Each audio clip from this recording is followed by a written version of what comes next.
Happy New Year! It's 2022, the year of the Batman, but also the year of the Second Coming, the return of our Lord and Savior, Michael Keaton. And so, we are back at Superhero Stuff You Should Know, continuing the concept art train with the unused Batman 1989 concept art. This is Ben, the man who knows too much about Batman, and as usual, I am with my co-hosts, the Wizard and the Artist.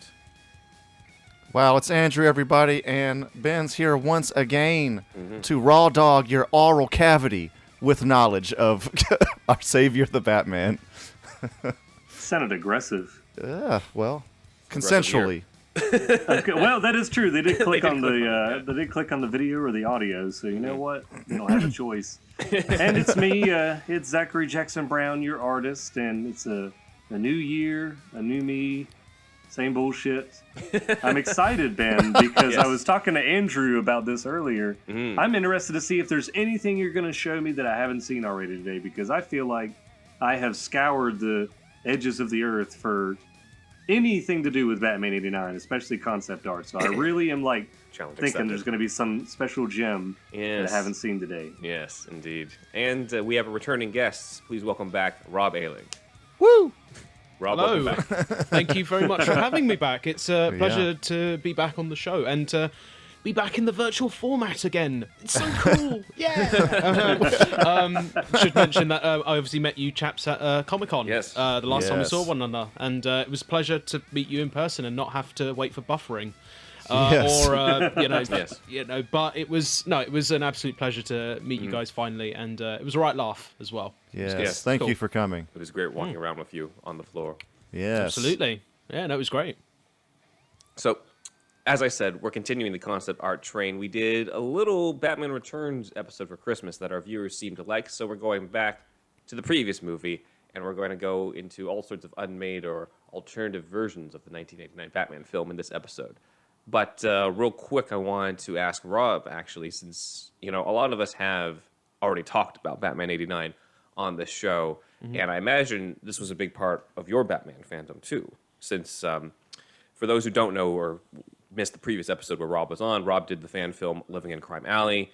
Great movie. Check it out. We'll have the link below as well as in the show notes. But the Batsuit design in Living in Crime Alley has the DNA of the Bob Ringwood, Michael Keaton Batman Batsuit. And you and I have talked off the air as well about the Batman 89 comic. So share with us a little bit about your history with this movie. Without this movie, I wouldn't have my fandom, pretty much. I just wouldn't, it was, apart from Fatal Wish, which I've mentioned quite a few times, is the first time I saw or even discovered Batman, and the animated television series, of course, but without the animated television series, you would, with 89, you wouldn't have the animated television series either. So, but I distinctly remember getting the comic and then watching the film, and then obviously being far too young to be watching, because I don't know what certificate was in the US, but in the UK it's a certificate. It was originally a certificate 12. It was actually how they got the 12 rating in the UK to be. Okay. It was the first film, I think, to be a 12, because they weren't sure whether to give it a PG or a 15. Now I've got a DVD copy of Batman 89, and it's a 15 rated film. But it has now since been rated a 12, despite the fact back in the day it was rated a 12, or what we call now a 12A. So if you're still too young to go and see a film, you have to take an adult. So original. Okay. And that was actually because of Spider-Man as well, so another superhero movie. And I remember when that came around, which was in 2002, the Sam Raimi? Yeah, That's the first Sam Raimi one, for me, the Batman 89 film it's just iconic. It's iconic cinema for me. And while I wasn't born around the time that the film, came out and everything, but I still grew up knowing that Michael Keaton was and still is our Lord and Savior. And the thing that I love about that film the most, apart from its art direction and its direction as a whole, and its Jack Nicholson, of course, and Michael Keaton, is its pure flamboyancy of it all. It's still, even Tim Burton said, I wanted to move away from the campy elements of the 60 television show, but yet we still have in that film camp elements to it. But it's only when you get to Joel Schumacher, may he rest, great director, you know, where it does go a little too far, of course, but in 89 you have this wonderful balance between drama and fantasy and the flamboyancy of it all. And I knew when I was doing Living in Crime Alley that I would love to bring back that air of flamboyancy, and you can only do that with the suit, in my opinion, really. I mean, the art direction to one side, but there had to be a really wonderful balance between practicality and flamboyancy. And because at the end of the day, it's a man dressed as a bat. You know, it's still ridiculous to even pitch that. But yet, the 89 movie makes it seem believable and fantastical, somewhat ridiculous because of the head turn and everything. But it's part of what makes Batman Batman, you know, and you know, the suit certainly does make the man in that case, and I love that look still even to this day. Same. I think all of us do, really, on this show, as well as a lot of our viewers.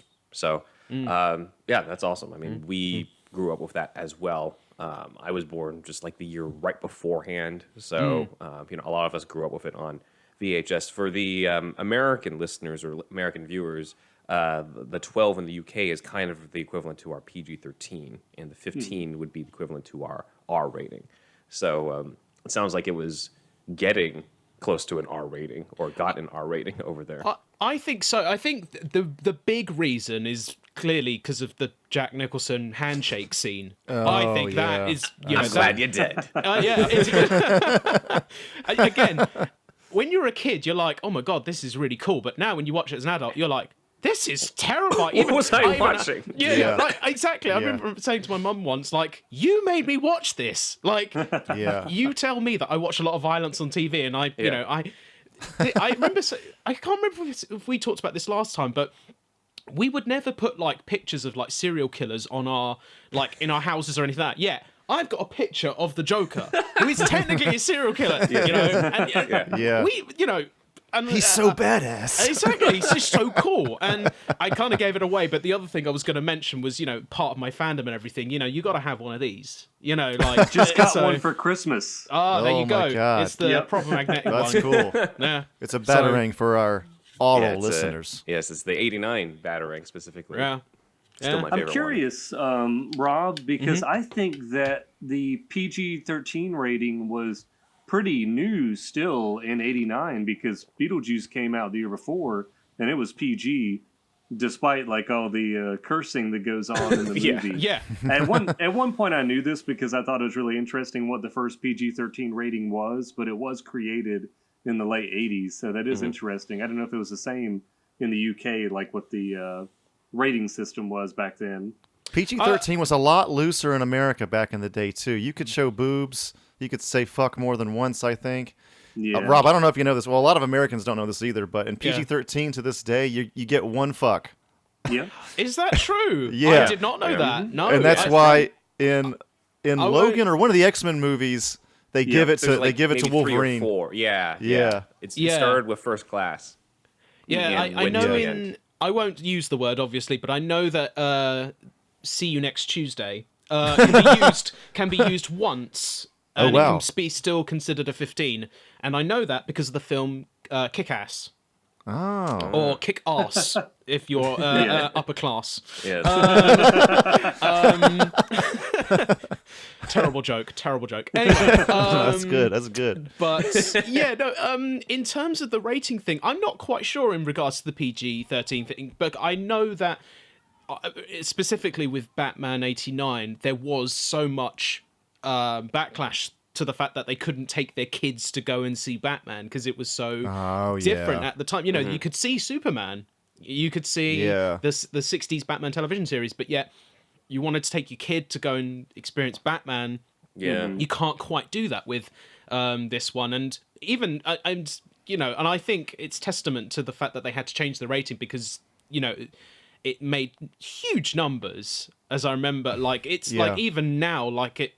I think they've even said if you know take out inflation and stuff, it's still the most successful Batman film. I think in cinema. It might be. I remember they couldn't keep the posters on the walls because it was people just tear them off. But that's Yeah. the power of the symbol. I mean, I know that Yeah. Ben, you're wearing it as well, but like that's the power of the bat symbol right there. It's like that's all you need to sell the movie Yeah. right there. In fact, actually, I just realized I got it here. So this is another really cool thing I wanted to share. Actually, so there's the poster. Yeah. That's it Yeah. right there. But you can't quite That's see awesome. it. But there is a film cell in here. Here. Oh, nice. And it's the moment Yeah. when he says, "I wish I could show you it properly, but like, in fact, if I can put it there, can't see it quite really. you can't probably not. really see it. Well, Maybe it's the send us moment a he. It's the moment he says, Bruce Wayne to Vicky Vale, and I love that moment as well. And I remember Oh, seeing this in nice. the shop, and then a very close friend of mine got this for me as a Christmas present, and I was like, it's very sweet of them to do that. But I always love that moment in the film because when you first introduced to Michael Keaton as Bruce Wayne. And she says, "I'm trying to look for Bruce Wayne," and he says, "I'm not sure." Yeah. Love that line. Yeah, Love yeah. it. Love Yeah. that response because that He's is not sure. exactly Yeah. what. Yeah, it's he doesn't know who he is, and I love that. And then when he says, "Bruce Wayne, are you sure?" Yeah, this time, great. It's Yeah. perfect. It's the like I don't I'll be Bruce even Wayne think, for you. yeah, exactly. And I don't even think even in the Batman we'll get an introduction like that. Anything better Probably than not. that. No. Yeah. That's why it's just perfect. That's true. That's true. I hadn't thought about that. That's kind of an underrated moment. You know, we all talk about I'm Batman, or we all talk about you want to get nuts, but we never really talk about that moment specifically that much. So that's a good point. That's a very underrated moment on that. So I think let's move into the concept art for the movie. But before we go into the concept art for the 1989 movie, we have to go into the concept art for the unmade versions of the 89 movie. So, Zach, have you seen the concept art for Batman by the legendary Marshall Rogers? I have indeed. Yes. So, this is Because said to this be... always reminded me of the animated series opening a little bit. Yeah. So we're looking at concept art from the late great Marshall Rogers, artist of the Strange Apparitions arc that we covered that inspired the 89 film a little bit. It says in the documentary that's on the Blu-ray DVD that this is around 1980, which actually predates the scripts we've covered. So I'm not really sure what this is really for. But just to describe it for the listeners, it is the moon in the sky, and we close in on the moon, and the moon turns into the eye of the Batman, and we zoom out, and we see Batman, in his full glory here. So if I were to connect it to any script, this could be a concept that was meant for the Tom Mankiewicz script, but that wasn't until like 82, 83 or so. It's slightly different in the Mankiewicz script, but it has a similar idea. After the scene where the Waynes are killed, we cut to a storm in the sky, and the clouds sort of form Batman's silhouette, with the lightning kind of forming his eyes. So it doesn't quite match up, but it does carry over the idea of, like, cut to the sky forms into Batman, that type of thing. So, It's entirely possible that they told the concept artist, draw a few for you. Draw some badass shit, and then we'll put it in the script if we like it, That's true, too. It could go the opposite way. Exactly. And that's what I was thinking, is that, like, it's like, hey, Marshall Rogers just put a bunch of cool shit. Oh, this is awesome. Let's get Mink on the phone, put him on here, have him do this for the opening credits. And he's like, all right, saves me time. So, yeah, this is the earliest concept art that I could find for this. So that's for Nice. 1980. Now we have to jump forward to 1985, because I could not find anything else between 80 and 85. The next stuff is for the script treatment that was co-written by Tim Burton and Julie Hickson, featuring a subplot of Joker running for mayor years before we got the Penguin running for mayor in Batman Returns. So we're looking at campaign posters of the Joker. He's on a podium giving a speech in front of a poster of himself on a podium with people cheering for him with, signs with his picture on it. Nobody would ever vote for somebody as crazy as egotistical? that. Yeah. That's just totally out of the question. Indeed. We also see on the right a sort of classic shot of Batman's silhouette with his cape outstretched, which, it did make me think about how that's Keaton's introduction, is seeing his cape come out a bit. And I believe that carried over into your film too, Rob, where Batman comes into the apartment and you see him do that, yeah. Yeah, it's a straight homage. It's one of my favorite moments in the 89 film, and it's ultimately it's the horror movie moment. Yeah. I think even Yeah, Burton said yeah. like his inspiration was classic horror movies, and it's the same with Living in Crime Alley for me is that both German expressionist cinema, silent movie cinema, and horror movies, and yeah, that is a straight homage, and you know who it is. That's the beautiful thing. We've said the thing about the symbol, the importance of logos and symbols, but you know who automatically that is when you see just the wings spread out, and it's so iconic. And actually, one of the things I really like about that, in particular, is that we did pretty much get that, but with the Batwing. You know, when it goes up into it's the moon. It's basically that. Yeah. If it's basically that moment right there, and it's. I mean, it's more practical with a plane than a human being. Yeah, but I think what I love about it as well, because it almost. I don't know if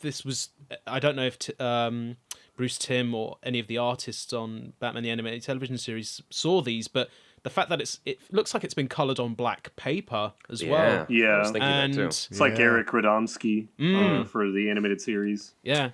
No, they're really striking, very striking pieces. Yeah. For those who don't know, Tim Burton. For those who don't know, the Eric Radomski was one of the guys who worked on Batman the Animated Series, and a lot of his original art for it was done on black construction paper. So this looks very similar. And yes, Zach, this is actually apparently done by Tim Burton himself.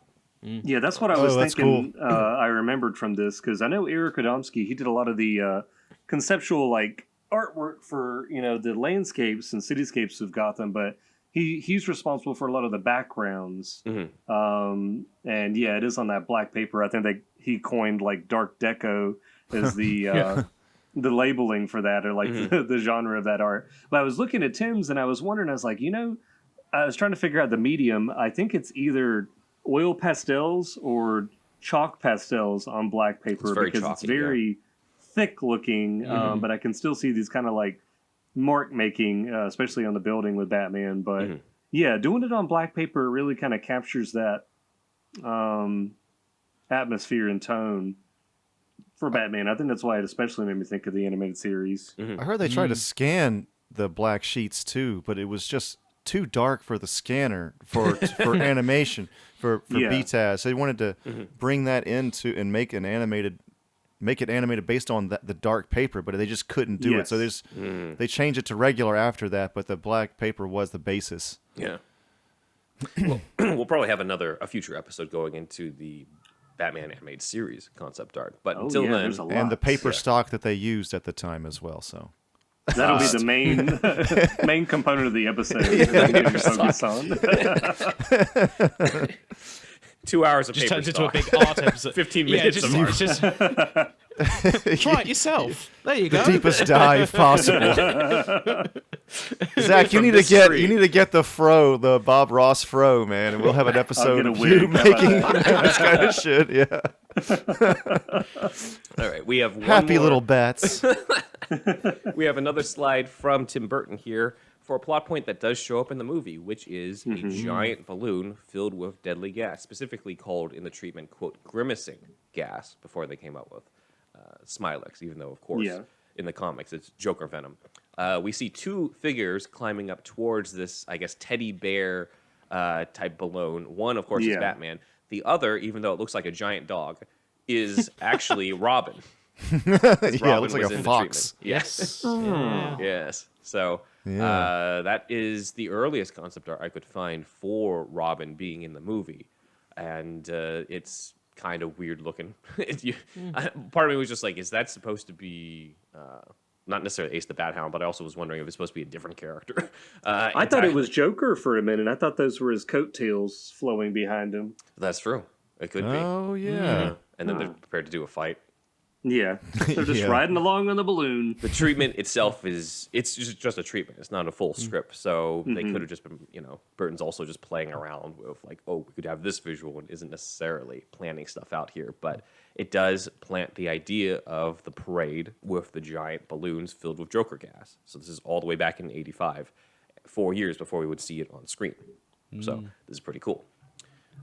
Next is we're going to talk a bit about the Batsuit. We did take a look at a lot of the concept art already for the Batsuit in our Unmade Batsuits episode, but I'm mainly going to include stuff that wasn't in that episode. But if you haven't heard or seen that episode, we'll sum it up here. It does look like they played around with the idea of Batman being in the traditional blue and gray as we're looking here. This is from Bob Ringwood, the costume designer. It looks somewhat traditional with the colors, almost slightly more monochrome with the blue on it. And he potentially does, his eyes are white like in the comics, and they were potentially playing around with the idea of the lenses in the cowl because Sam Hamm did write it into the original script, saying that the mirrored lenses reflect the scared faces of the criminals. Oh, shit. Yeah. So That'd be awesome. that would have been awesome, but I'm not sure how well they would have pulled that off in '89. They could probably do it now, but in the end, they decided to go with Keaton's eyes, just like they had shown the eyes in the previous versions, and I think that ended up working for the best, especially in the close-up shots of Keaton's eyes. And I remember in Returns where he's looking from the bat device, or even in the Cathedral when he just turns around, you can just see how pissed he is from the eyes. So I think the that worked out for performance the is in best. the eyes. The performance is in his exactly. eyes. It's just, Yeah. I mean, I said before that the suit pretty much does most of the work, but actually that's taken away from Keaton a little bit there because it is very much a brilliant physical and how he uses it, eye yeah. performance. Eye performance. Yeah, let's put it that way. It's an eye Yeah, performance. Yeah. But yeah, it's because what I love about the cowl in particular, and I was quite particular with this with Living Crime Alley as well, is to have a cowl, which is why we went for the '89 one, because it's probably the least expressive in that it's very clean cut. You know, it's I see what it's you mean. not Yeah. it's not like Affleck's cowl where it's got loads of like angry lines and very, and even the Christian Bale, well, both the cowls, they're more kind of army tech kind of approach to it, whereas this again has this wonderful balance between kind of almost attached to the suit and the cape itself, so it's almost like you're not sure where it's going to come off from.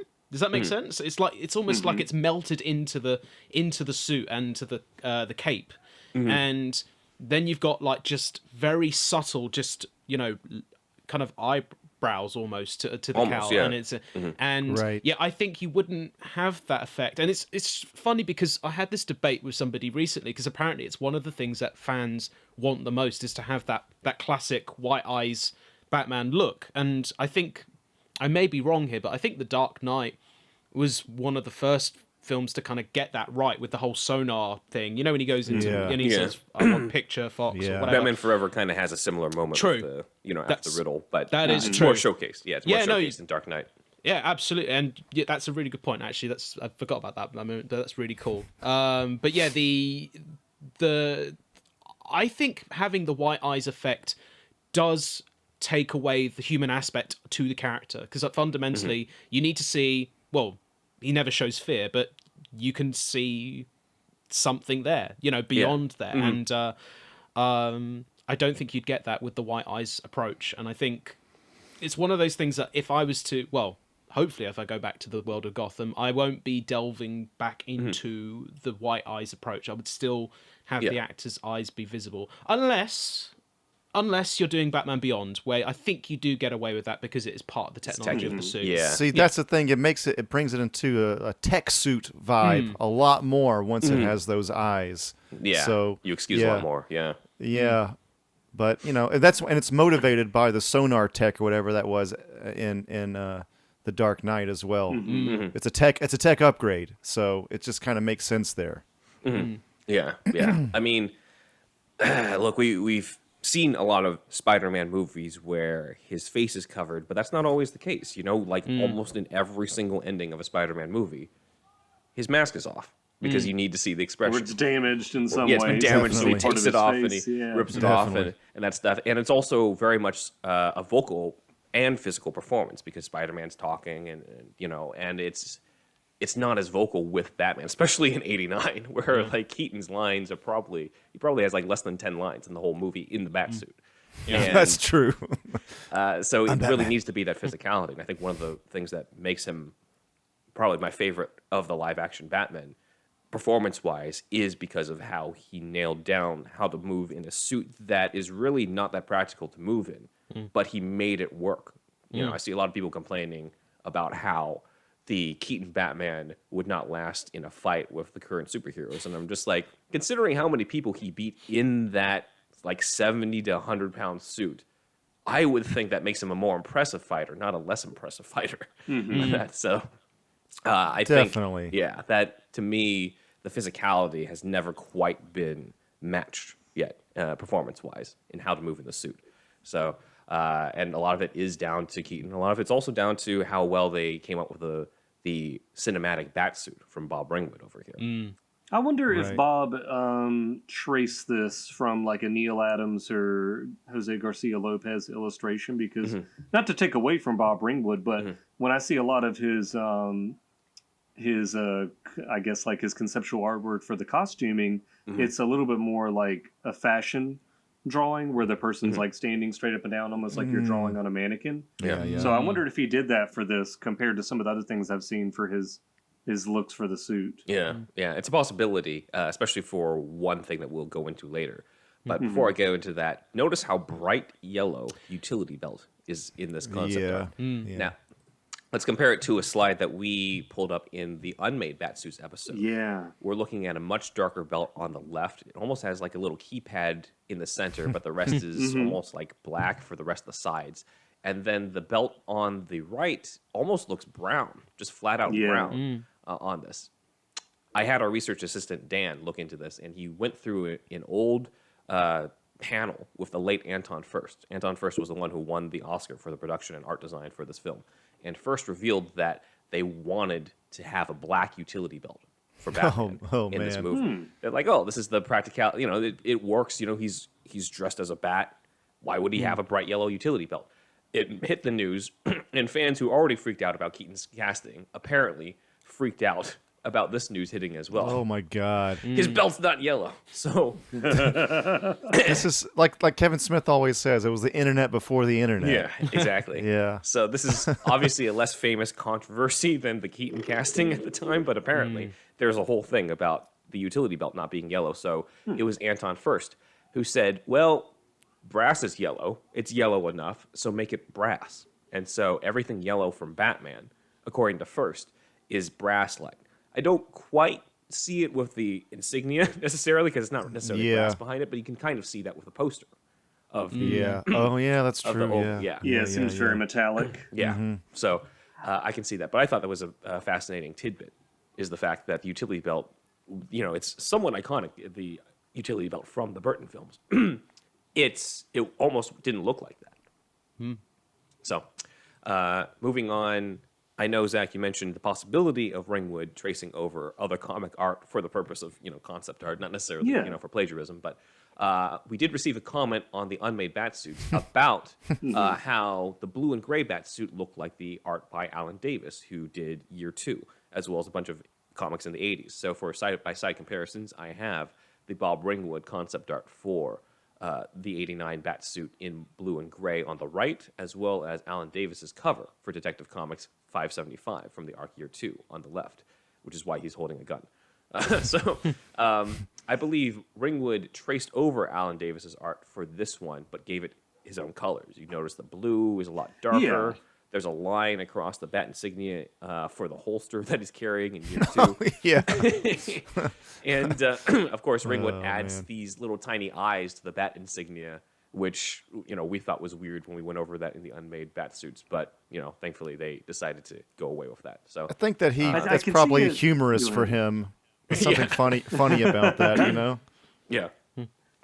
Zach? I can see a difference here. I know Bob Ringwood has been like the go-to guy for a lot of comic book costumes now, but I'd wonder if this was like maybe his first foray into that genre, because Probably. if you look at some of the concept art for the Joker's costumes, some of them look like almost a normal man. I think even one, Jack Napier, has like a mustache. It's almost like I said, like just a fashion illustration of like a guy in these like purple suits. But for Batman, I wonder if he was like, okay, let's look at like the comic book source material, and there's this like fantastic costume, so he's wanting to draw off of whatever's like current in the minds of Batman fans. Very Cesar Romero with the mustache. Yeah, it's weird to look at. Yeah. Although I don't know if you knew, gentlemen, but apparently they were going to have originally "damaged" written on Batman's little, but they thought that maybe that was too subtle. Well, yeah, too subtle. Yeah. I heard they never did that again. They never thought of that idea again for anything else. A fan of our podcast, Logan Wood, also sent us this concept art of what's meant to be the Under Armour of the Batsuit. Oh, shit. Of the actual body armor.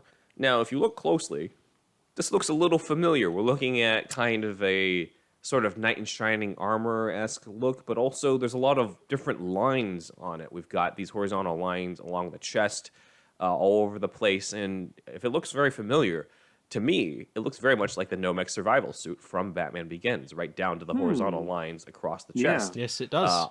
I don't know if they necessarily said, hey, like, this was drafted for the 89 movie, let's just do it for the prototype Batsuit in Batman Begins. It could very well just be a coincidence. It probably is. I think don't pectoral muscles have those striations in them naturally? So they were just thinking that, mimic that. Yeah, I think so. But it's interesting that they, this carries over into the prototype suit for Begins later on, is this idea of the kind of looks like more that, anatomically correct stuff, macaroni armor from Dracula, Francis Ford Coppola's Dracula. Oh, that came out later, so I wonder if they had some of the same ideas. Maybe.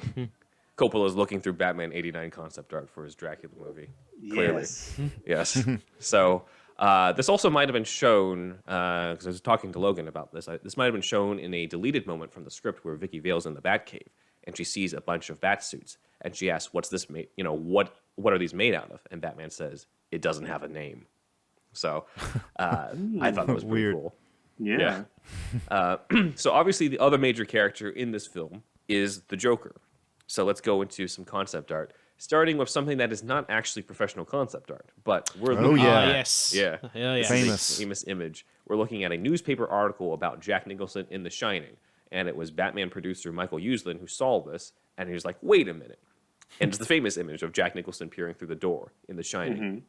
And as he tells us in the book, The Boy Who Loved Batman, Uslan covered over Jack's face to make his skin sort of the clown white and added the red lips and said, like, hey, my dream casting is Jack Nicholson as the Joker. And obviously his dream came true when Nicholson actually did sign on. Uslan described it as like one of the greatest days of his career. Can you imagine? It's 10 years trying to get this movie off the ground. Yeah. You get your dream casting for the villain, one of the biggest stars in the world. He's really the unheralded MVP, right? Michael Uslan. I mean, he gets Burton, too, just because he saw Pee-wee's Big Top Adventure or whatever. Like, how does he make that connection? But it's obviously turned out to be great. You know? He described it as, working with a genius. Or two mad geniuses, really, with Burton and Anton first.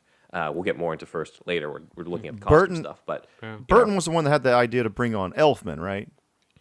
Yeah, because they had worked together on Pee-wee and Beetlejuice, and they were very skeptical of Elfman because he hadn't done that type of movie before. Oh, right. Yeah, so it all goes back to Uslan again. Yeah. Because they got Burton, and so apparently they did not want Elfman on it, because they're just like, well, this guy's got all this wacky stuff for Pee-wee and Beetlejuice. We don't want that type of tone. And then he comes in. We got Oingo Boingo and Mr. Mom up in this motherfucker. That too. We got the Oingo Boingo guy doing this. So they're just like, I don't know if we need this. And then Elfman comes in with the Batman theme for the producer, John Peters. And Peters gets so hyped up by the theme. He's just like, all right, you got it. There is no way you are not having this job right now. I'm calling in a dump truck right now. The dump truck's backing up a lot of money, cash, to your mansion. Oh, you have a mansion now too. That's right. Let's take a look at some official unused Joker concept art, though. Some of these done by Tim Burton himself. So we have one that's very Beetlejuice-like right here. We got the wild hair, the coloring around the eyes, and of course the long stripes, red instead of black on the suit, but very Beetlejuice-like on this, I'd say. This one, as well with the wild hair, it's interesting that a lot of the Burton concept art the Joker's just got crazy ass hair, just sticking up. We've got another one here. It's like his hair just has this triangle of different points to it. It's kind of like horns there too. Yeah.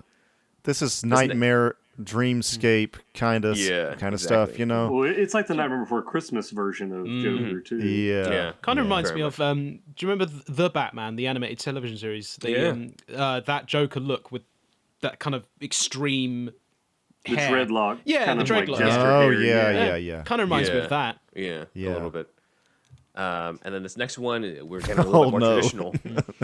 This is the creeper, man. This is There is something quite beautiful about that, though. I have to be honest. Like it's very, very much like a scarecrow almost. But actually, I quite like the fact that the smile is the smallest thing in that picture. Like everything else is big and grand. Yet his smile is the small detail, but it's the thing that you're drawn to the most. I quite like that.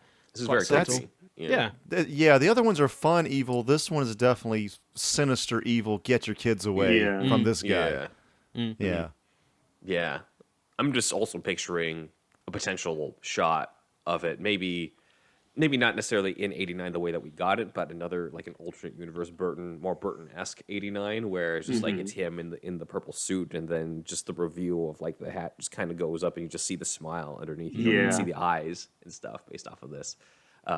He also has a cane in this. He has a sort of he has a yellow, or so it's like a brass cane maybe, and Joker will of course use a cane in the museum later on in the Prince sequence. And we have this image here. This is I know where this is from, Ben. Go ahead. So this one was always very interesting to me because it was supposed to be Jack Napier after he left the surgeon's office. Yes. Where he got his face fixed, but he's very covered up, and there is that deleted scene, where he's he's walking by people, and they're like he's all covered up to hide the fact that he looks like this. So this is kind of in between Eckhart's, not Eckhart, the surgeon's office and Grissom's death, and Grissom's death, So it was like in between there. Yeah. Are there a lot of still unreleased deleted scenes out there from 89? I don't know if necessarily still unreleased. However, our next episode is going to be more specifically about deleted scenes, whether stuff that was in the script or stuff that was actually shot. So, because there was so much on 89 that I had to split it up because this was turning easily into a 4-hour episode. Last year was a year of Snyder. This year's just 89, and then a couple episodes on Pat Bat. Back to Heaton when we get closer to the Why not? So we're looking at a Joker similar to this one before, with he's got the hat, the long coat, but he's also got a scarf around his neck, a striped scarf. This also looks a little Tom Baker Fourth Doctor-ish to me. But the script that Zach's referring to is the original Sam Hamm script, where he wraps, quote-unquote, a muffler about his head, so basically a scarf. And it says from Hamm's prose, quote, "We can't see his face, but we can't forget his laugh," which I love. I love That's that's cool. Yeah. So when he was going to confront Grissom, he was going to take the scarf off before he declares himself to be the Joker. So that's why that was there. We didn't necessarily need it, but it is kind of a cool what if when you take a look at this. And this is actually the first piece of 89 concept art that I ever saw when I was younger. Oh, wow. And it was one where I'm just like, wait, you mean they don't always have the final look from the beginning? What's all this like alternate stuff? Yeah. They know the exact thing to do from the get-go, right? Also, Tim Burton being an artist himself, I wonder if it's like he just does doodles just to kind of wrap his head around a character. How will I direct this? How will, what's his motivation, shit like that. Like he's probably working things out in his head via his art. Yeah. Apparently, and I actually do know this, because I when I studied art back in the day, the fact that I can say that now, back in the day, when I studied art, I used to, so I loved Tim Burton's work, his earlier work and his animations in particular. He did a wonderful short film called Frank and Weenie, and which has now become the feature film Frank and Weenie as well. Yeah. And his original artwork, and including these ones as well, has always kind of inspired me. But I read about him is that he always carried a pocket sketchbook with him, which is why he's always constantly, like, because as creatives, we're always just thinking about things, or we'll just sketch things down or write things down. And actually, that's something I don't know if I showed it to you guys when I saw you, but it's something I carry around with me. Oh, all the nice! time. That's awesome, man. Oh, nice. I carry a sketch journal with me all the time as well. So if I have any ideas, or just, I'll either write it down or just sketch it or whatever. And it's one of those things that you just look back on afterwards and go, oh yeah, so that's how it kind of really started out, kind of thing. And that's and there's I know that you've talked about Batman Returns already, but one of my favorite ones is just a rough sketch of the bat, the cat, and the penguin. Yeah. And you see the penguin, and you think, God, you were thinking like that with the penguin already, and yet you see it to full fruition as with Danny DeVito. Yeah. It literally is a Right. cartoon or literally concept art brought to life in that one in particular, and I just think that is, it's really astonishing. Yeah. I mean, have you been to Artist Alley and conventions? I mean, it's like even when they're not being commissioned, almost all of them are just doodling the whole time. I mean, they're bored, but still, they could be on their phone or something. They're doodling. Like, it's just a lot of artists, these artist types. Zach, you like this? Like, they just constantly, just nonstop drawing. Learn to not do that at comic book conventions because it is kind of a deterrent for people to come up and talk to you. Oh, right. Yeah, because I would actually go to these conventions as well, and yeah, it'd be like they're sitting there drawing. It's not very easy to engage with somebody when they're doing that. So yeah, that is something I actually learned about early on to like maybe try not to do when I'm at a convention. But yeah, I not so much now because I feel like I'm always working on projects, but yeah, I used to just doodle all the time. I have like notebooks or sketchbooks filled with stuff from like elementary school, middle school, high school, and college, just like constantly sketching things. I used to get in trouble for doing that in math class. If you saw like my math notes would just be like stuff all around the border, like in the margins of little like doodles and everything like that. Yeah, now I really just do it a thumbnail ideas out. Which kind of like when I was working on Andrew's poster, that was really good. A good way to like plan out a composition for something without putting a whole lot of time into it early on, because you're just like kind of seeing where the direction is that it'll go. Yeah, definitely. Awesome. Yeah. Yeah, it's interesting to see like they a lot of artists don't really turn it off. It's just constantly drawing, constantly. Yeah. What I find amazing, because I know we're talking about Batman here, but one of the things that always there's an amazing documentary about Star Wars, and about all of the Star Wars movies, and it's amazing to see George Lucas go in with a post-it note and a highlighter, just going no. It's like I remember watching it the first time, again studying art at the time, and just thinking, and you'll understand this as well, but you're just crushing. You're going, oh, he hates me. He hates my work. Like, that's how, like, you're watching him just going, no, It was that. for episode 1, wasn't it? Yeah. I think I remember that little documentary. I think, to be honest with you, he probably did it with all of the prequels. Yeah. And he's just, with these highlighters, and it's so crushing to see him just scribbling out things he doesn't like or things he does like, and you're just like, oh man. It's being an artist is soul crushing in that way. It could be absolutely it could stomp on your ego real quick. Definitely. As long as you get paid for it, I don't mind it. I've learned that lesson. Yeah, you get thick skin after a while. That's for sure. Yeah. My boss will be like that to me. But anyway, let's keep going, Ben.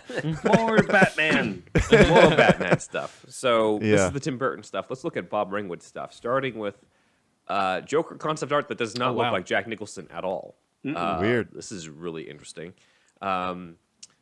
This could be shadow stuff, but it almost looks a little bit like a scarred smile on this one. But I think that's mostly shadow stuff because it's not really apparent in the other ones here. But yeah, this definitely does not look like Nicholson's. It looks a little closer to the traditional Joker and stuff. I don't know necessarily the timeline of when this was created, but we've got 3 faces, including one that is kind of almost a sad-looking face in the middle there. Maybe it's an idea of like maybe he's trying to look like that, but he can't because the smile is, he's got the permanent smile in this version. So that could be a reason. It's interesting to see the hair too. Yeah. Him experimenting with the greens of the hair and how that translates to a real person. It looks almost bluish in the, it's in the blue. center That one. top one does, yeah. Definitely, yeah. More traditional on the bottom too here. But Ringwood pretty much has a lot of the stuff that you would expect from the Jack Nicholson Joker. So this looks pretty much like what it did in the movie. He's got the fedora, the long purple coat, all the stuff that you pretty much saw on it. Here's another one with the cane, as well as with the fedora and the big flower on the lapel. This one I found really interesting because it looks eerily similar to concept art I've seen of the Dark Knight Joker. Yeah. So he's got hair that sticks up. He's got almost as hollowed out looking eyes because of the lighting. And the red lipstick, notice, goes past the lips as well in the Bob Ringwood concept art, like it does, of course, with the Heath Ledger Joker. So this is congratulations, Ben. You have shown me a picture I have not seen. Finally, on the left here, I have never seen this one. I wonder It's like what a the fashion book is. drawing as well. Yeah. I wonder what the book Yeah, is. now Could be It's his a own sketchbook. Yeah, Yes, it's his own sketchbook, man. Maybe. his own sketchbook He's- of Burton Mayhem. He's drawing Burton. he's like in a smoking jacket though. Maybe it's his little book, his little like case of cigarettes or something. But It could be. I like the pants. It reminds me of like the pants that he wears throughout most of the movie that are like this kind of checkered pattern. But like Andrew was saying, if you look at this one and the previous ones, Ringwood's personal style is much different than the like Batman that we saw, Yeah. where it's much more like a fashion drawing, like where he's just planning out the clothing and like kind of the typical Patterns. pose. Yeah. I kind of picture this smoking jacket look to be when Alicia comes back to her apartment. Yeah. And he's like, honey, you'd never believe what happened to me today. Exactly. These are just straight up scary, though. They're missing a lot of humor. It's definitely a serial killer. This is David Fincher's Joker right here. Yeah. You know? So I thought this was fun to look at. Real quick, let's go through Bob Ringwood's concept art for other characters we have here. So we have this Gotham City police officer. He's a lot... Looking at this again, I'm just like, this is a lot more decked out than I remember in the movie. This is a Nazi uniform. Is what it looks like. Fascist looking cop, yeah. And then we got this gang that I don't think is in the movie. It's a random gang. They look like they're the from Warriors. they look like from Rollerball or the Warriors. Mad Max. The punk rock movement was still going on strong in the 80s. I'm wondering if they cut it just because it doesn't quite fit with the film noir look. The timeless aesthetic. Yeah. Yeah. So It's a little off. this is interesting. We have this shot. Comic Book Resources had this, and for some reason they said this is the Gotham City Police Department. And I'm like, I think What? this is Carl Perfect. Grissom. Grissom. Yeah. I'm pretty sure these are the gangsters. They got pinstripe suits. You got this guy. We never were in the Gotham City Police Department in the movie, but we were in Grissom's apartment. Well, So- Gotham PD is known to be corrupt, right? So maybe they're gangsters too. Yeah, but this is clearly not the Gotham City Police Department as it is in the movie. I think this is supposed to be Grissom. Grissom here is noticeably heavier than Jack Palance's Grissom, and that's because in the script he's described as, quote, kingpin of the Gotham City rackets, fat, 50, and utterly without charm. So Grissom was originally a lot heavier than Jack Palance, and a lot of that was because he was inspired by Rupert Thorne from the classic Right. Strange Apparitions song. So That's cool. But then if you get Jack Palance on, it's just like, well, I'm not going to ask him to basically wear a fat suit for this for a character that's not that important. So Yeah. it made sense. Got another shot of the gangsters here. Classic look, almost reminds me of the Untouchables in a way. Yeah, it's cool. Yeah. The Al Capone, the mobsters in the Untouchables. So there's that. And then next we're going to go over real quick the Bat gadgets. So we got the smoke capsules that he uses to escape from the police. And then we have a couple other things. One is the Batmobile communicator, where he, that's the one that he calls into. This as shields. And the other is the spear gun, and that's the gadget he actually uses on the thug in Access Chemicals, where he causes the guy to hang. This sort of interchanges between a spear gun as well as the grappling gun. This is an earlier design of the grappling gun. Starting to look a little Giger-esque to me personally. Yeah. On this. So we got something that's a little closer to the grappling gun in the movie.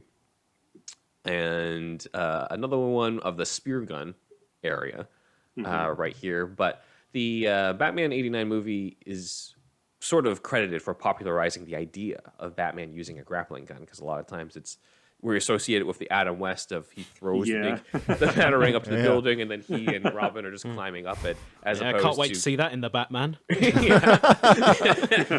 If his gun like jams or something, and then he has to throw it, it'll be incredible. Actually, yeah. Dun, dun, dun, dun, as he's A lot of up. grandfathers just standing up, clapping in the theater. All the police looking up. Oh no, he's slowly getting away. Random cameo of somebody peering out the window talking to Pattinson. Yeah.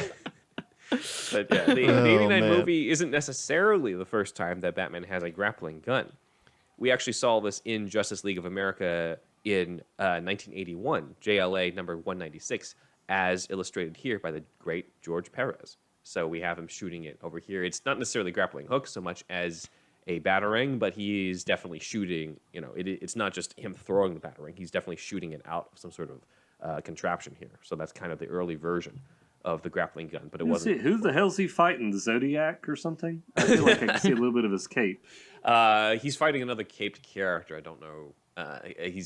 That might be Kronos. I'm not really sure. Okay, I saw the little symbols on him. Yeah. My guess is Kronos, but I'll have to take a look into it. We get another look at the grappling gun thanks to the Andrew Farago and Gina McIntyre book, Batman, The Definitive History of the Dark Knight in Comics, Film, and Beyond, which you can buy in the shop on our website. It is humongous, and actually a lot of our some of our concept art that we show in these episodes are scanned from there because of the fact that they just can't be found online. So check that out for yourself. This says this grappling hook has, quote, a spring action reel attachment. So that's kind of how he gets the hook out. And then in the middle there is the big gauntlet device thing that he uses to rescue Vicki and brings her to safety in the Flugelheim Museum. Remember, he's got this huge ass, it's kind of a gun thing that he points at Joker until he shoots out, and it's revealed to actually just be another grappling thing. So that's what it is.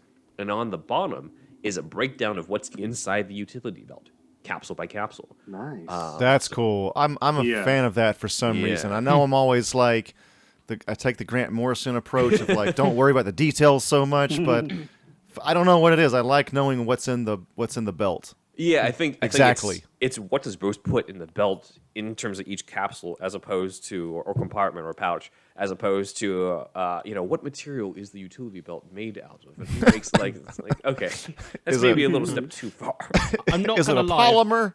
For a split second, I thought it said tequila. Like on the second one in, I thought for a split second, but it says tranquilizer, doesn't it? Yes. Yeah. Okay, so Right. I'm going to go through each one. There's one that I just for the life of me could not really read, but it says from left to right, grappling hook, Cool. tranquilizer gun, which I don't think he uses in the movie, rope, which is I guess separate from the grappling hook, batarangs, and then this says this one says Bat Tracer, so that's interesting. This one is scanner for X-ray, which actually ties into a deleted scene that I'll cover in the next episode. Fucking sweet. This one says spear gun. This one says pellets, of course, the smoke capsules. And then this is something that I just cannot read because it's written on top of a whole bunch of scribbles. And then this looks like this is supposed to be the belt buckle. Yeah, with the bat insignia on it, which is different from what we got in the movie. That tranquilizer dart might have, stopped things a little bit earlier with the Joker. Oh, I forgot to use this. Let's be honest, it's probably bat condoms that he's put there, and they just sort them out really quickly. Like, come on, guys, Vicky, are we making a PG movie or are we making a 15 movie? If I should say that, I should bring in a 12 rating. Yeah. There we go. No, I mean, he's always prepared, so I agree. Make sure he's in the preparation. Yes, Never exactly. leave without it. We might do a whole episode on Batman gadgets, specifically the unused Batman gadgets, with more concept art like this. So let us know if you want that, and we can dive deeper into this type of stuff. But these are the Bat gadgets. Before we get into the break, I wanted to cover the Batmobile because we went over early designs of the Batmobile in our unmade Batmobile episode, so check out that episode. But here's another look at what was looking like a more traditional 1966 type of Batmobile.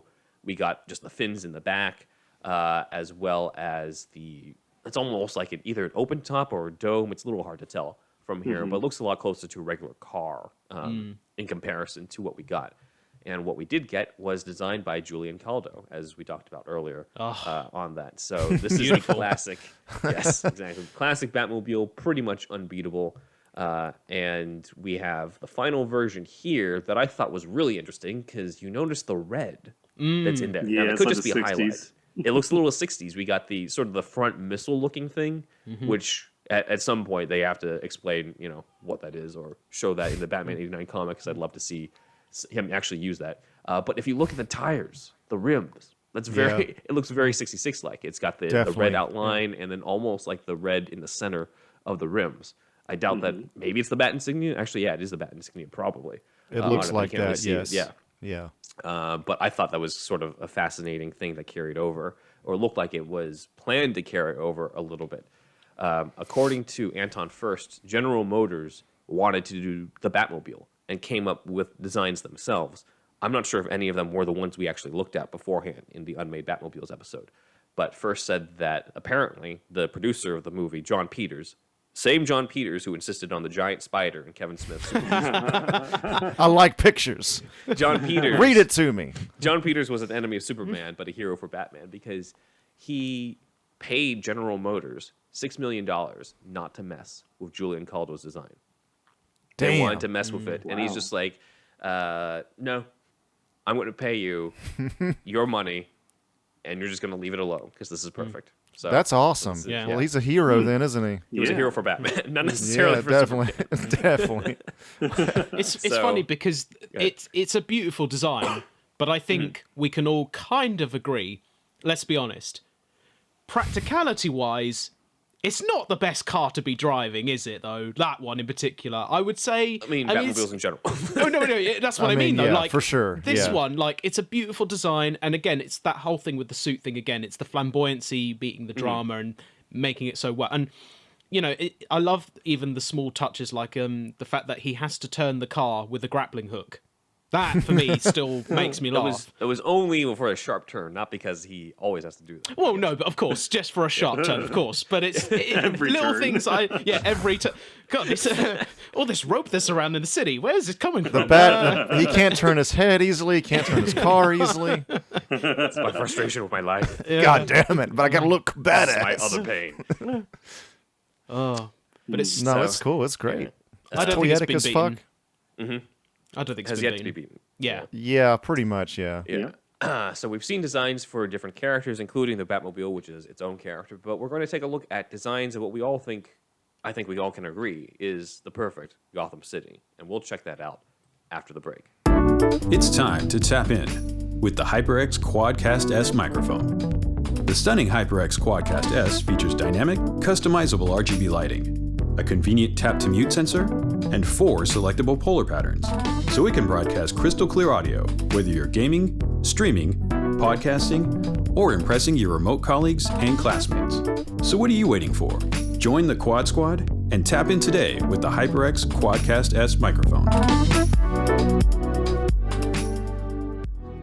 Come on in. What can I get you? Sure, I've heard of Hair of the Dogcast. They're that podcast about video games and beer. From the latest gaming headlines to diving deep into the games of yesterday to sampling and reviewing craft beer from all over the world, Hair of the Dogcast is here for the gamer and beer lover in all of us. Available weekly on the Greenlit Podcast Network. Take a time machine back to before the world went to hell, around the year 2000. The 80s and 90s were so rad. The movies, the music, the TV, the games, that's what I want to talk about. If you're cool enough, Join us and listen to Less Than 2000, because that's all we talk about. Adam and Chad live less than 2000. Lord have mercy, y'all. Do you like hounds? Do you enjoy pooches? Do you find yourself enjoying time spent with that of canines? Talking about dogs, y'all.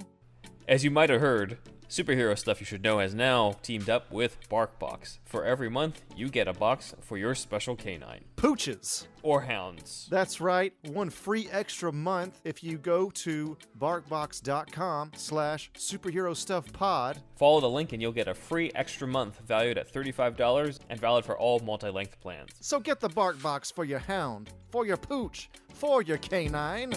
Your doggo will thank you. We're back, and we're going to dive into what is widely known as the greatest Gotham City of all time. But first, real quick, this is from 1989batman.com, where a group of fans snuck onto the Pinewood studio set and explored Gotham back in around 1988, 89 or so. Our Legends. assistant Dan pulled this up because they took a whole bunch of pictures. It's on 1989batman.com, but it looks like they're in front of a tattoo shop that was built, but not really in the movie. It might be in the background, though, in one of the shops. So, Rob, can you give these two guys some voices right now, since this is in England? What would they be saying?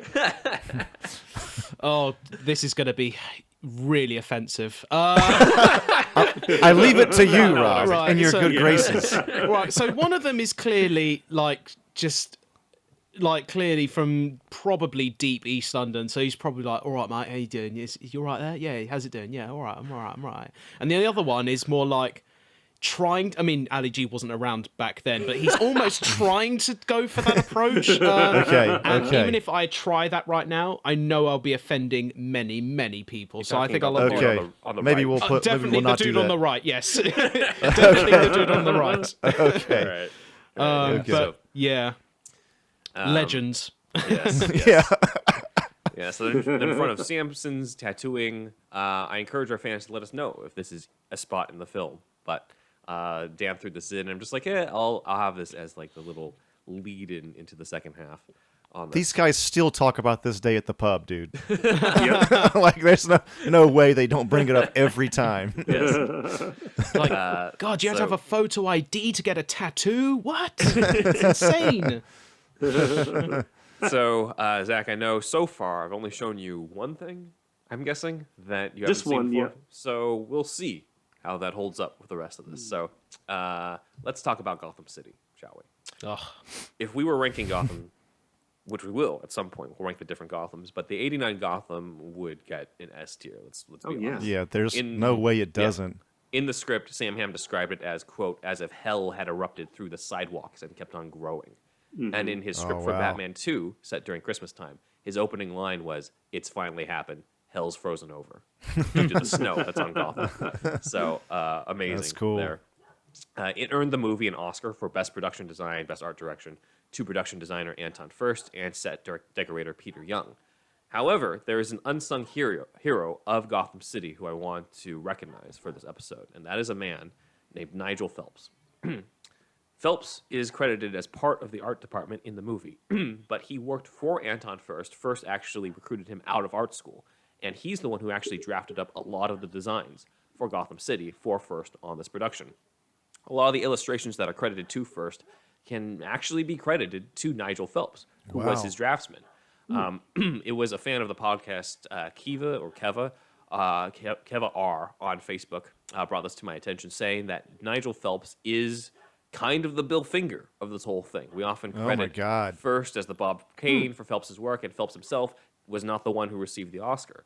Now, whether that was intentional on Furst's part or whatever, it comes down to the people involved to talk about that. But I think the important thing is to give Phelps his due on this as the unsung hero of Batman 89's Gotham City. And he goes into detail on this in this old book that was recommended to me by that fan, Screencraft, Production Design, and Art Direction. I got it used off of Amazon thanks to the suggestion. But Phelps on there talked a lot about the process of Gotham and said, basically cited the inspirations for it. So one, the big comic book inspiration for Gotham was the Dark Knight Returns comics, as we'll see a little bit of here.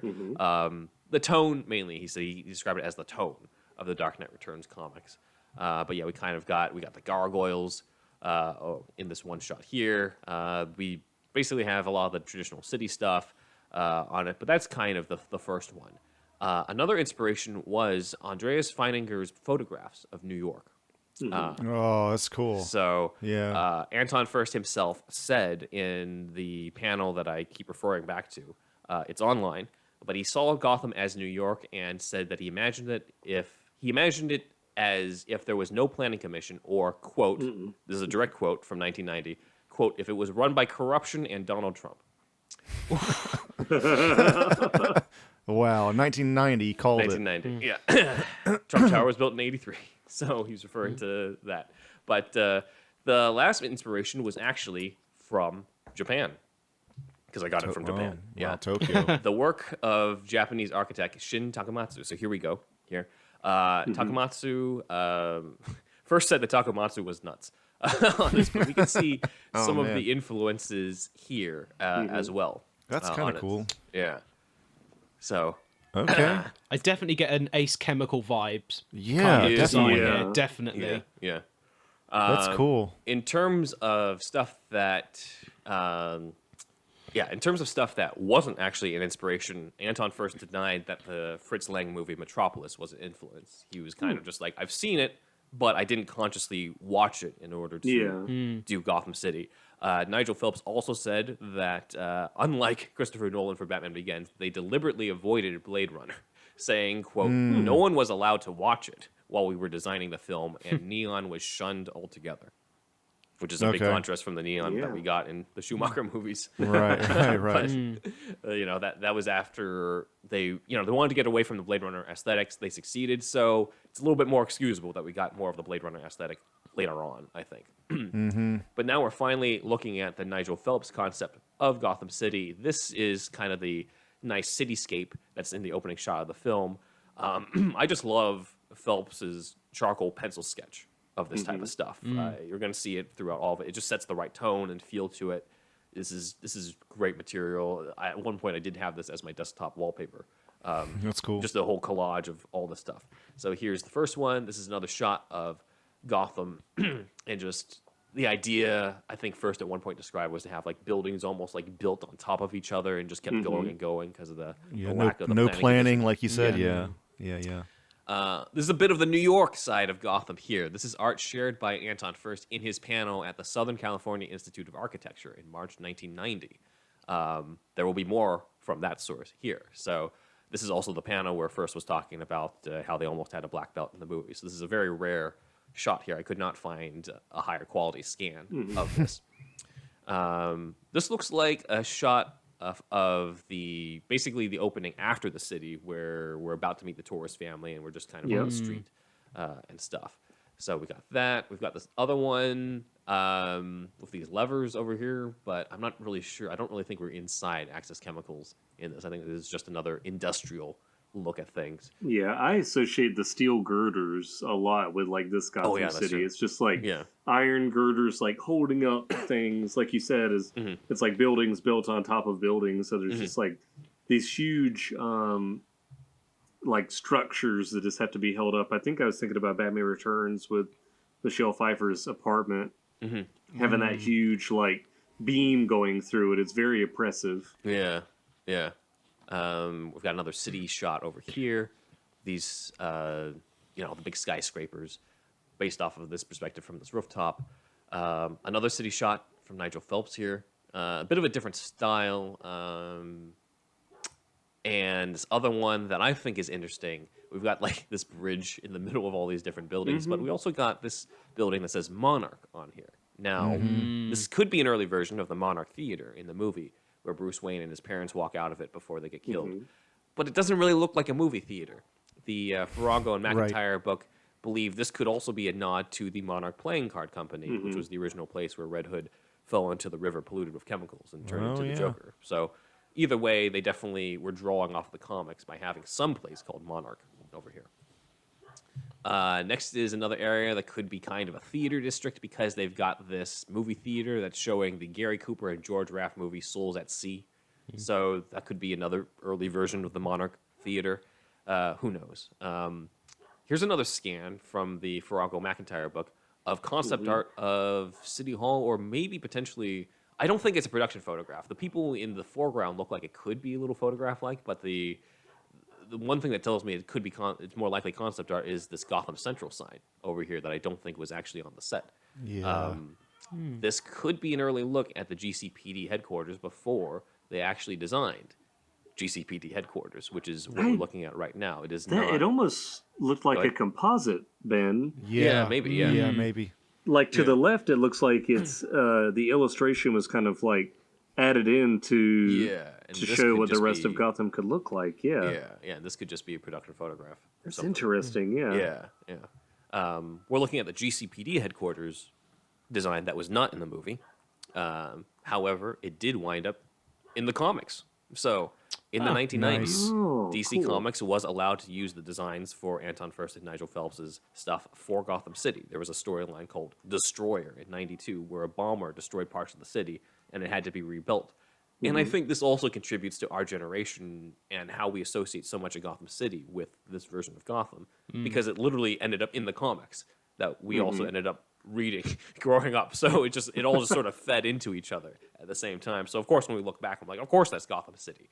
You know, people in the 60s might have associated it more with sunny Los Angeles and New York. But Yeah, that's true. You know, our specific generation, it's going to be the Anton Furst, Nigel Phelps stuff. I love the fact that even the cone made it into the. Yeah, that's true. That's true. Yeah, they little copied. cone. Yeah. Right Don't there. forget the code. That's It's always in nice. front of GCPD headquarters. It makes it everything. It's the cone. Yeah. It's no surprise to me that Burton really nailed Gotham City because it seems like atmosphere and ambience is something that he excels at also. Yeah. Just overall style and Gotham City is the atmosphere, it is the ambience. It is a character. Yeah, it's just great. I do feel like that. I mean, I mean this with respect, of course. I feel like that's something that was missing when Zack Snyder did Batman for Batman vs Superman. I felt like his Gotham felt very similar to Metropolis. Yeah. Because there was not a lot of time to be in Gotham, for one thing. So I can understand from a producer point of view going, well, we're not going to just build another city. You know, like, we're not going to just, do another city just for the sake of, differentiation. We're just going to shoot this in Chicago or Detroit or wherever they shot it. I think they shot it in Detroit. I might be wrong there. But that's the thing that makes Tim Burton's 89 universe, I should say, stand out the most, is that it does have this authentic Gothic Art Deco style. And it's, as you said, it inspired the ongoing look for Gotham in the comics. So, yeah. Yeah, I think it was Klaus Janson. I think it's Klaus Janson who says this about The Dark Knight Returns, but he's just like, Gotham isn't New York. It's not Chicago. You should know from looking at it. It's Gotham City. Absolutely. So my favorite Gothams are always the ones that are closer to the Burton aesthetic than to sort of just shooting in a normal city. It was slightly distracting to me during Birds of Prey, where I'm just like, that's downtown LA. I've been to the Right. Gotham place. Yes. Yeah. Yeah. Andrew and I were watching it together. And I'm just like, wait a minute. Yeah. Well, it's funny because with the Dark Knight trilogy, like I think as much as again I love Burton's Gotham, but I do think the first time Nolan did Batman Begins and he nailed the Narrows. That's beautiful. Yeah, the Narrows is the best part. Yeah, it's the perfect part, and that is East London. And that's also just central London as well. There's like the GCPD and stuff. So for me, where I work in London, I always love just walking past them and going, oh yeah, I'm in the Narrows. I like it. Yeah, I like it's those moments of the Narrows. GCPD. Yes. But yeah, I totally get that when you're watching a movie and you get distracted by, oh, well, I've gone there before, so I know it's not, Gotham, yeah. Exactly. So... Yeah. Let's see. We're also going to take a look at, this is Grissom's headquarters. Pretty close. Pretty close. We got these like big statues behind his big window here. Everything's laid out in his office so that Joker can come in and shoot him to death on his desk. We got this other angle of it. Again, this is the old video from the panel, so it's not that great in terms of quality, but there's another angle of Grissom's penthouse. And next is one that excites me, which is Axis Chemicals.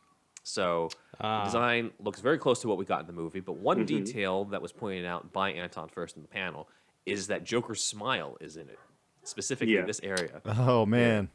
Oh. That's cool. Yeah. That is very cool. So that's a cool aspect. And then another cool aspect is that in the movie, it's called Axis Chemicals. In the original script, it was called Ace Chemicals, like in the Killing Joke. They went off the comics. If you look closely at the sign, though, it says Apex Chemicals. Now, this is extremely deep divey, but Apex Chemicals is actually a different location in the comics. Does anybody know where Apex Chemicals comes from? Wouldn't it be crazy if I knew it? One of these days it's going to happen. I'd be shocked. All right, no takers? Green Arrow. No, it's not a superhero. Oh man, It Moon is Knight. from a Batman comic, specifically Detective Comics number 27, the very first Batman comic. One of Batman's first lines in all of comic history is, quote, "I learned that you, Lambert, Crane, and Stryker were once partners in the Apex Chemical Corporation." And funny enough, that issue does end with the villain falling into a vat of chemicals. Nice. So comics have Fitting actually played end for around- his kind. A fitting end for his kind, yes. The comics have played around with the idea of actually connecting Apex Chemicals from Detective Comics number 27, because it's the first Batman story, into Ace Chemicals. Sometimes saying, like, Ace bought out Apex Chemicals, Apex Chemicals was funding Dr. Death, like all sorts of stuff just to try to connect stuff. I like people's headcanons with this extremely this minutia. There's also like this dude turned into the Joker. Yeah. Like there's all sorts of stuff. So I thought that was really cool. I'm like clearly somebody was reading Detective Comics number 27. You see the DNA of the early Bill Finger, Bob Kane comics in a lot of '89, and you definitely see it in concept art. It's not a coincidence at all. Yeah, no, it shows they love the material, so Yeah, good for them. exactly. I also Yeah. love the fact that it says Yada there as he's falling in. Yeah. Let's be honest though, if Steven Spielberg had directed this, it'd be the Wilhelm scream. So you'd just write Wilhelm. Like, That's true. That's It's not true. been created yet in '39. though. Oh my god. Ben, I think there was like a comic recently where they did make it like the Joker's origin. Yeah. I feel like it was the. Yeah. I was looking at the names. It was like Brad- Stryker or something. Yeah. Brad Meltzer retold Detective Comics number 27, but he redesigned the villain, and he made him look. He gave him a purple suit and made him a lot thinner and gave him slick back hair, and then he falls into the chemicals, and the last panel is the hand coming up from the chemicals. So. He was definitely thinking like, oh, why can't this just be the Joker origin? Which makes a lot of sense. It's cool. The next one is the outside of the Flugelheim Museum, which is the place where Joker attacks and dances to Prince and has to, endangers Vicki, and so Batman has to rescue her. But When you guys were watching as a kid, were you like, why is Prince in this? Like, I didn't know who Prince was. I was just gonna say, like, for me as a kid, I just thought this is kind of cool. I mean, that's the thing. I just thought it was cool. But I remember I was speaking to a friend of mine who said when he saw it in the cinema, apparently people laughed like a lot because it's Prince, because they thought, oh, come on, like it was even awkward then. Wow. To me and probably to Zach as well, it was like Prince to us. He's the guy who did the music for Batman. Wasn't established before, and then we found out later on. I'm like, oh, okay. Yeah. He actually had a whole music career. He was. I mean, I was born in '84, so I pretty much missed a lot of that. But yeah, like by the time that movie came out on VHS, Prince was already kind of gone. Like he had his maybe Batman even was like his last hurrah almost. It was. You know what I mean? I feel like he was just kind of over. I mean, for the most part, I think he probably still released some stuff, but definitely in the mid to late '80s, it was his heyday, and then it's just gone. Yeah, Burton was not a huge fan of adding or being forced to add the Prince music in, so I'm actually very curious what he would have put in. Interesting, because it's like it's hard to imagine something different. Yes. He would have danced around, but it would have been to Oingo Boingo or something.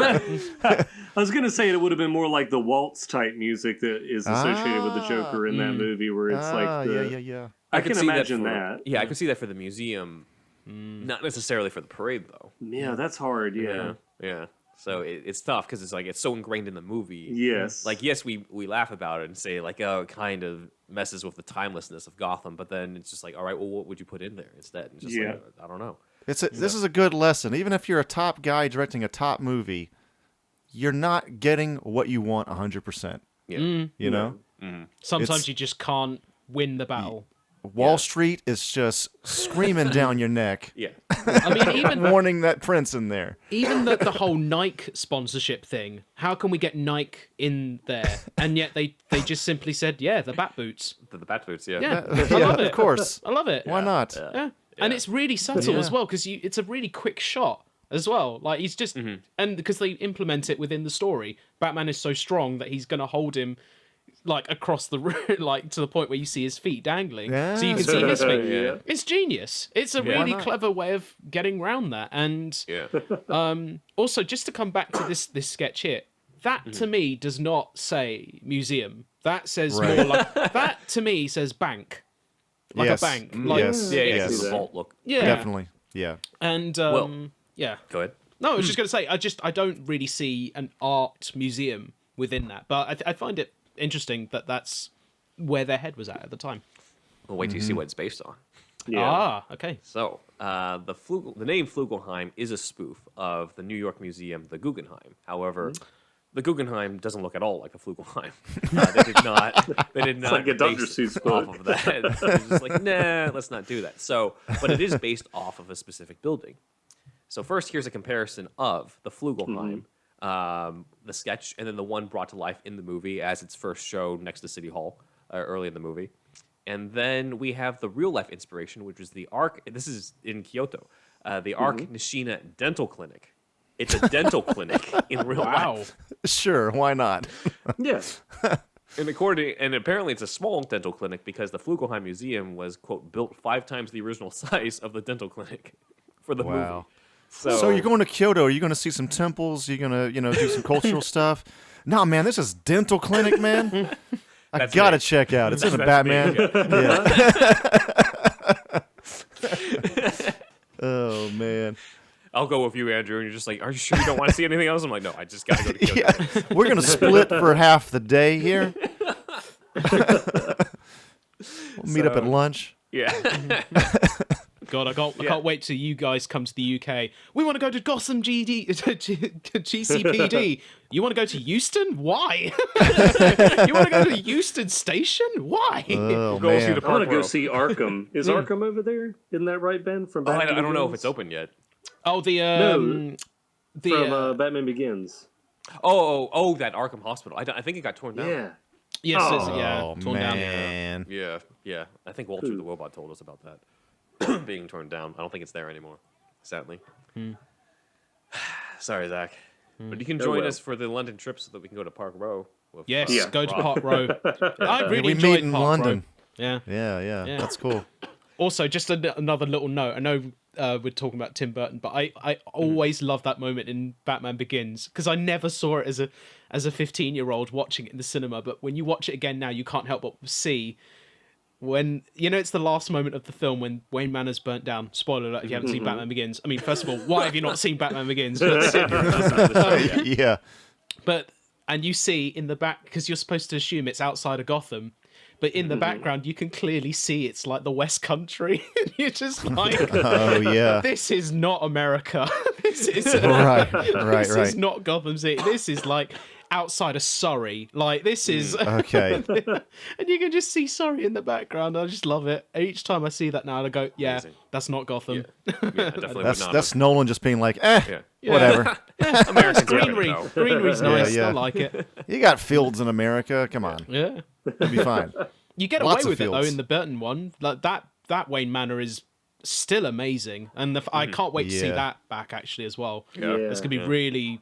That's gonna be proper nostalgia right there. Actually. Yeah, that's Especially if true. you see the armory room. Oh, yeah. This is a look inside of the Flugelheim. Note you see the inside of that. The notable part Shape. is this like Yeah. vault circle in it, and we can see the inside of it in here. And then we get another shot because the concept art was also used in the trading cards. I think I I've had some got of that. these, dude. Yep. I've got it. Yeah. I've got You've that got one. this specific one. Yeah, I've got a complete set. Awesome. Yeah. Awesome. Yep. Oh, wow. Amazing. So yeah, this is another look at the Flugelheim. Now, this next one is interesting because according to different sources, this is Wayne Tower. Oh, okay. You can tell that these are the same. This is the same building because of the sort of circular roof matches here. I've been told, by different sources that this is other shots of Wayne Tower. We were supposed to get the Wayne Foundation in the original script for this. It's in Sam Hamm's script where it says that Bruce in a plush office suite downtown on the phone to his broker. Behind his desk is a big plate glass window with a 40th floor view of the financial district so he can wave at his fellow millionaires on their way down. So this scene was cut And it could have been our first look at the Wayne Foundation in this continuity. So I think you're mispronouncing it, Ben. I think that's Wang Tower because that looks like a peener. I was going to say, do you know what's really funny? I was thinking the same thing, but I was going to say he's compensating for something else there. Like, it's just, well done, Zach, sir. you once Well again done. elevate the conversation here at Superhero Stuff You Should Know. Perfect. Oh, God. yes. This our highbrow, yes. Yeah, highbrow humor here. Really high. Dick and fart jokes. We don't do fart jokes here. No, I've never heard of fart joke on this Heavens, no. podcast. It's now turned into a carry-on camping. Carry on Batman. So Bruce's real headquarters, though, is the Batcave, and we're looking at the concept art for the Bat computer with the multiple screens that we associate with the Bat computer now, and the caption says, quote, "The concept of a Batcave bored Anton first. So instead, he desired, quote, an underground world, the foundation for the city." This is not apparent in the scan, but when first did his lecture in 1990, he showed this, which is a more expansive look at the Batcave in the different levels. This looks like 1990s security cam footage on the right. Yeah. I mean, like that's really the quality that we got. Yeah. No, it's cool. It's actually, it's a certain kind of look to that, Charm I to guess. it, yeah. He expanded on his opinions in that lecture, saying that the task was, he saw basically, I got to design a Batcave. Great, because he basically saw it as, quote, designing a rock. He even called up Stanley Kubrick for advice on this because Really? he worked with Kubrick on Full Metal Jacket. Anton first worked on Full Metal Jacket. So he asked Kubrick about 2001, A Space Odyssey, specifically the Dawn of Man sequence, and Kubrick called it the design a rock problem. How do you design a rock? So the way around it, to interest first, was he saw the Batcave as not actually a cave, but, quote, the footings of a city, the foundations of a city, sort of this underground city type of thing, which is why it looks so vast. It's not like the sort of smaller Batcaves that you saw in live action in the serials or even the 1966 show. It's very, it's expansive. You don't really feel like you ever saw the full thing, because you're not supposed to see the full thing. There were still rock structures in the cave to, quote, satisfy the bloody Bat fans. And then he wanted, however, to add his own take to it, which is he wanted ledges. He and Burton decided that everything that Batman does is, quote, on the edge of absolute disaster. It's always about to go wrong, and he gets lucky a few times. And when he said that, and Dan brought this up to me, it occurred to me that I think Batman 89 is actually the first instance where we get the cliffs, the ledges, inside the Batcave. That's interesting. It is striking as hell, though. Yeah. It makes the image a lot more striking. Like, look at, if he just drives the Batmobile just an inch further, he falls off the ledge. That is not very practical at all. Oh, imagine Daffy trying Duck to from the reverse beginning park. of the VHS shows up. Reverse. You can see that structure down there. I always think about that there's these concrete structures and these piping elements going down. It does seem like this isn't just the foundation for Wayne Manor. It's it is always interesting. There's an industrial aspect even to the Batcave. Yeah. This is how he gets through the underground. He's underneath the city and stuff. But before 89, if you think about it, the Batcaves, there were big caverns. You got the T-Rex and the giant penny, but you never really thought about the ledges that much, where you could, the ones where he's standing on the edge and he could easily fall into the abyss. They definitely weren't in the serial versions because they did not have the budget. The Adam West take did not have it. Also didn't really have the budget, but it's a higher end Batcave than what we got in the serials. The Golden and Silver Age are similar to that. It was this vast cavern, but there's not really a lot of deep cliffs that you associate. And the metaphor of Batman being on the edge might not have been blatant in the movie, but it's certainly carried over into Batman the Animated Series. Yeah, so I'm pulling up the shot from Mask of the Phantasm, where Alfred just flat out uses the metaphor on how the difference between Bruce and Andrea Beaumont is that Bruce never fell into the pit. He never fell into the abyss. He never fell into the pit of darkness. But, quote, Andrea fell into that years ago on that. And it's the perfect setting for that speech. It's a great ending, and it's a great setting for it. But we would not have had that if it weren't for 89. Not just the animated series, but also this specific detail of the cliffs in there. So it's an interesting take. Yeah, it's like in a sense, Batman Bruce Wayne. He feels comfortable on an otherwise dangerous edge. Yeah. There's something that works thematically there. Yeah. He didn't need railing. Yeah. I'm just thinking of the psychology of somebody who whenever he comes back from crime fighting, if you just look at how close the edge is from the Batmobile, like He's got sensors, man. It's fine. He could always just end it. Yeah, but he could always. That's true. He could just end it. I doubt he's not going to be going on a piss up, and then he drives home, and then he suddenly realizes, oh, I've driven a bit too close. Oh, for fuck's sake! And then stumbles out of the Batmobile, kind of like Jordan Belfort in Wolf of Wall Street style, trundling, and he can't even get up because he can't move his neck. He's like, oh, Alfred, come on. Alfred. By some miracle, I didn't hit anything. Yeah. What I love about this, I mean, both images in particular, but I haven't really noticed how big the cave is. In the other versions, it's always very, symmetrical and very contained in one space, especially if you compared it to, say, the Batman Begins one. It feels very much like a cave or inside of a waterfall kind of cave, whereas this does actually feel like not very industrial by any means, but it's got this very grand depth of a cave, and I do love that actually, and noticing that, and what I loved about the concept art before that as well, was that it is very similar to what we do get as well. It's almost like they've literally ripped it out of the page there, and I think that's worked really nicely. Close. It's very close. Yeah, but it's cool. Thinking about it, we never really got this in live action again. The Schumacher cave is very contained. The Nolan one is very contained. The Snyder one is absolutely contained. They're all very contained in it. And I have a feeling the Reeves one is probably going to be pretty similar to those, and not similar to the Burton one so much. So, I think in the Reeves one, it almost looks like an underground train station. Yeah, that's what it looks like to me. Yeah. So are we to believe that Michael Goth's Alfred was really like carrying all this machinery and throwing it across the precipice with Bruce and like setting all this stuff up? I just wonder that. Yeah. Not sure. Yeah. Well, maybe that He's chiseling out those steps like we talked about. That's Alfred. It could just be the whole. It could be the foundations of the city thing, where a lot of the stuff was kind of already there. Yeah. Like in the Batman '89 comic, he tells Drake, I just found it this way. I just kind of spruced it up. He didn't necessarily build it.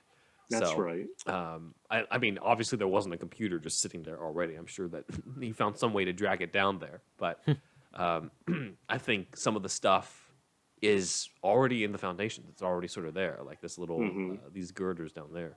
Were probably already there, and he just added the lights and the sanded this down and turned it into the platform for the Batmobile and put the cage there for the Great Survivor Bat. So all that type of stuff. That was Alfred. Alfred was up on a ladder tacking them lights up. Yeah. Would love a scene where Alfred is just feeding the bats, like with something, just going, there you go, right, there's a banana, take it. He's got to run out the cave really quickly. Just throws loads of bananas. This is what Alfred was doing. While Batman was at the Flugelheim Museum. You used to feed the bats, Alfred, but you gotta leave before I bring Vicki back. Yeah. We're looking at concept art now of the Batcave, the Batcomputer area from David Russell. Again, a little Giger-esque, I think. I really like it. It's beautifully drawn. Yeah. It does sort of convey a similar. It doesn't look like what it did in the movie, but it has a similar idea of just like we didn't get the white eyes, but we did get the lighting on Keaton's eyes in it, where it went back and forth between when he's sitting at the computer. Vicki can never get a good look at him, and we as the audience don't get a good look at the eyes when he's there. And then later on, when he's talking, he turns away from her, and you see the eyes and the reaction that. Some people think that Batman and Joker are the same, and that stuff. It's really well done, well directed in how they wanted, and deliberate too, in how they wanted that darkness conveyed. Is it Roger Pratt, the DP, isn't it? I think so. Yeah. Beautiful job. Like apparently he had very little time to plan the photography for the film, and I think just like if this is a rush job. I know, right? Unbelievable. That's just not enough time to light a scene. I mean, my God, you nailed it. Like that's why sometimes just low-key lighting's the best. And I completely agree with you, Ben. That moment when you see the lighting just on his eyes alone, that just goes to show again Keaton's performance right there. Yeah, But then yeah. you've got the like literally just the two silhouettes of the two characters as he's approaching her. It's very threatening actually to see that, because we know what he's, you know, we the audience at that point already know his eyes enough to go, oh shit, okay, so he's really, you know, gonna lay the verbal smackdown on Vicki there by saying, you know, it's not a pretty normal world, is it? And it's, you know, and yeah, it's beautifully directed, as you said. So yeah, Great scene. Wish we saw more of the Batcave. But in the meantime, we're looking at concept art for Vicki Vale's apartment, which stayed pretty close to the final film. We got the doors that both Bruce and Joker walk through and say, nice place, lots of space. And not really a shot of the fireplace, though, where Bruce says you want to get nuts, but oh well. This is a map of the Joker's parade that I thought was interesting to pull up. That's cool. So we got the cathedral here. So the parade is going down here. This is passing by the city halls over there, passing by a theater. So it pretty much matches up with what they did in the movie of the direction. But this is where the parade comes in, and so let's take a look at some of the parade floats. Yes, this is concept art for the Joker's Wow. parade. It's pretty awesome, dude. That's cool. Yeah. Oh, I see the We baby. got, we got the baby. streets. We got the clown with the birthday hat. And then everything else is pretty different. We got an Eggman. We got a bull. We got a fly. We got a dog. A few other clowns. Spider thing over on For here. Cat. the audio Yes. listener, this Yeah. is looks pretty different from the other art we've been looking at. It's a lot more traditionally cartoony. Yeah, because Yeah. I think they had to be for Yeah, this is definitely. the Joker's parade. Definitely, yeah. The So- ones on the far left, far upper left, look like Tim Burton sketches. Yeah, And the other See ones the look like a elf. little Yeah. bit more finished Yeah. illustration. No, Oh, you're yeah, right. that baby. we got the birthday hat clown over here on the left, as well as a more refined looking one on the right. However, the Tim Burton looking illustration on the left looks a lot closer to what we got in the movie with the long nose Yeah. stuff. So. Some of these actually kind of look like rejected Pokemon designs. Like one of them, like looks like Krabby. Like that. Do you see that? Yeah, Kind of got looks like a Krabby. crab. And That's Yeah. true, yeah. the one below that is kind of like a spider, but also cat. Kind of looks like the cat from Batman Returns. The Shrek's yeah. cat. Oh, like Almost. Oh, yeah. That makes me think of Almost. those clocks. The Yes. Oh, like, yeah. Yes. hanging clocks from like the 50s or 60s. Yes. Yeah. It's like, yeah, it's yeah. like it's like Felix an the cat. evil Felix with spider legs. It's it's Yeah. probably the most disturbing one here. Yeah. All of this would have pushed the R rating. Yeah, exactly. All of these would have gotten into the R rating category. This was worse than a fuck. 15. Automatic 15. For the UK. What does that balloon say? See you next Tuesday? We can't do this. Get this out of here. The Americans know too much. Well, at this parade comes the Batwing. So we're going to look at some early versions of the Batwing. This is an early sketch that we're looking at. Not quite filled in, but you kind of see Batman piloting it over here. Here's more looks thanks to the Farrago McIntyre book. Again, you can see some more traditional planes in the top left. These almost look like the X-Men jet at the top. Oh, They're The not- Blackbird, yeah. Yeah, they don't quite. It look does. that It like. does look like the Blackbird, like Yeah. a lot. Yeah. So thankfully they revised that so that it would actually have the silhouette of the bat. Yeah. So that's from there. This is another shot from the Farrago McIntyre book where it looks like, first off, the Batwing to me looks a little Zack Snyder Batwing-ish. Just a little Yeah, bit. with that thing on the back. Yeah. And then it's passing by the Monarch building. Again, that's either the Monarch Theater or the Monarch Playing Card Company. So that's cool. And then we got another one from David Russell, who's got that like really cool, it's similar to Burton. So it's a mix of like Giger and Burton stuff, I think, in terms of his style on this. So that's cool. But his Batwing sort of has a lot of these extra fins, extra wings on there. Scallops, Shot yeah. here. Kind a of lot looks like scallops. the Batboat almost from Yeah. Batman Forever. From Forever, yeah. Yeah, this angle looks a little bit like the Batarang as well. On a It's little getting bits of those. into almost a steampunk territory. Something about this way it's scalloped or something. Yeah. Probably more like an octopus, like the Spectre logo from James Bond. Kind of looks like that. Oh yeah. A little If you bit, look- yeah. yeah, not really batty. Yeah, I don't think. this one's less batty. It almost looks like a stingray on the way that's flying on the way to Gotham City. Yeah. Over here. But thankfully, we got closer to the final design. Yeah. And finally, the colored-in final design from a magazine scan. The caption Keep it here simple, says, stupid. "The what?" It's like keep it simple, stupid. It's like yeah, just make exactly. it look like the bat symbol. Yeah, This yeah, is exactly. this is my number 2 bat vehicle after the Batmobile. Oh yeah, The Burton Batwing, number 2 out of all categories. and out of number all one movies. Batwing. Yeah, Number 1 Batwing, of course. Yeah. yeah. See, it's interesting looking at this now because we were discussing earlier about the Batmobile and stuff and about the practicalities and stuff. And obviously in Batman Returns, it's explained that, he kind of built it and he's, rebuilding it again because he had to go through the, how on earth did he do this? This is Alfred. Alfred's there. Like, Alfred's a very good mechanic. He's a actually. very Alfred good was mechanic. a Royal Air Force, I think, so he figured it out. These pots. The caption here says, "First wanted to surprise the audience so he didn't rely on preconceived notions for the Batwing, seen in the film's finale." And I'm not really sure what the preconceived notions were. I guess maybe the preconceived notion, because this is the first Batwing on screen, but maybe the preconceived notion was the Batcopter in the The 66 whirly show. bat. true. Yeah. Or the whirly bats. Yeah, I guess but- that's the only thing it could have been. Yeah. I guess the Batwing in the comics beforehand did sort of look more plain or jet-like. So to make it even more basically just a flying Batarang was something that was really cool. And we also see, similar to the Batmobile designs we saw earlier, the red outlines that are a little 66-like. So, but yeah, that's been cool. Next is the shot that's in the thumbnail of the Joker running away from the Batwing, shooting at it, because I think in the concept art, Batman is a better shot than he was in the movie, and is actually close to hitting Right Joker. on his heels, yeah. Right on his heels, as opposed to missing completely on this. But this is the what's in the thumbnail for the YouTube version. And the Joker that is a lot thinner, a lot more traditional than what we got from He's got Jack blue Nicholson. lips. But yeah, he does This not have the Joker red does. lips. He also looks a little James Woods-like to me.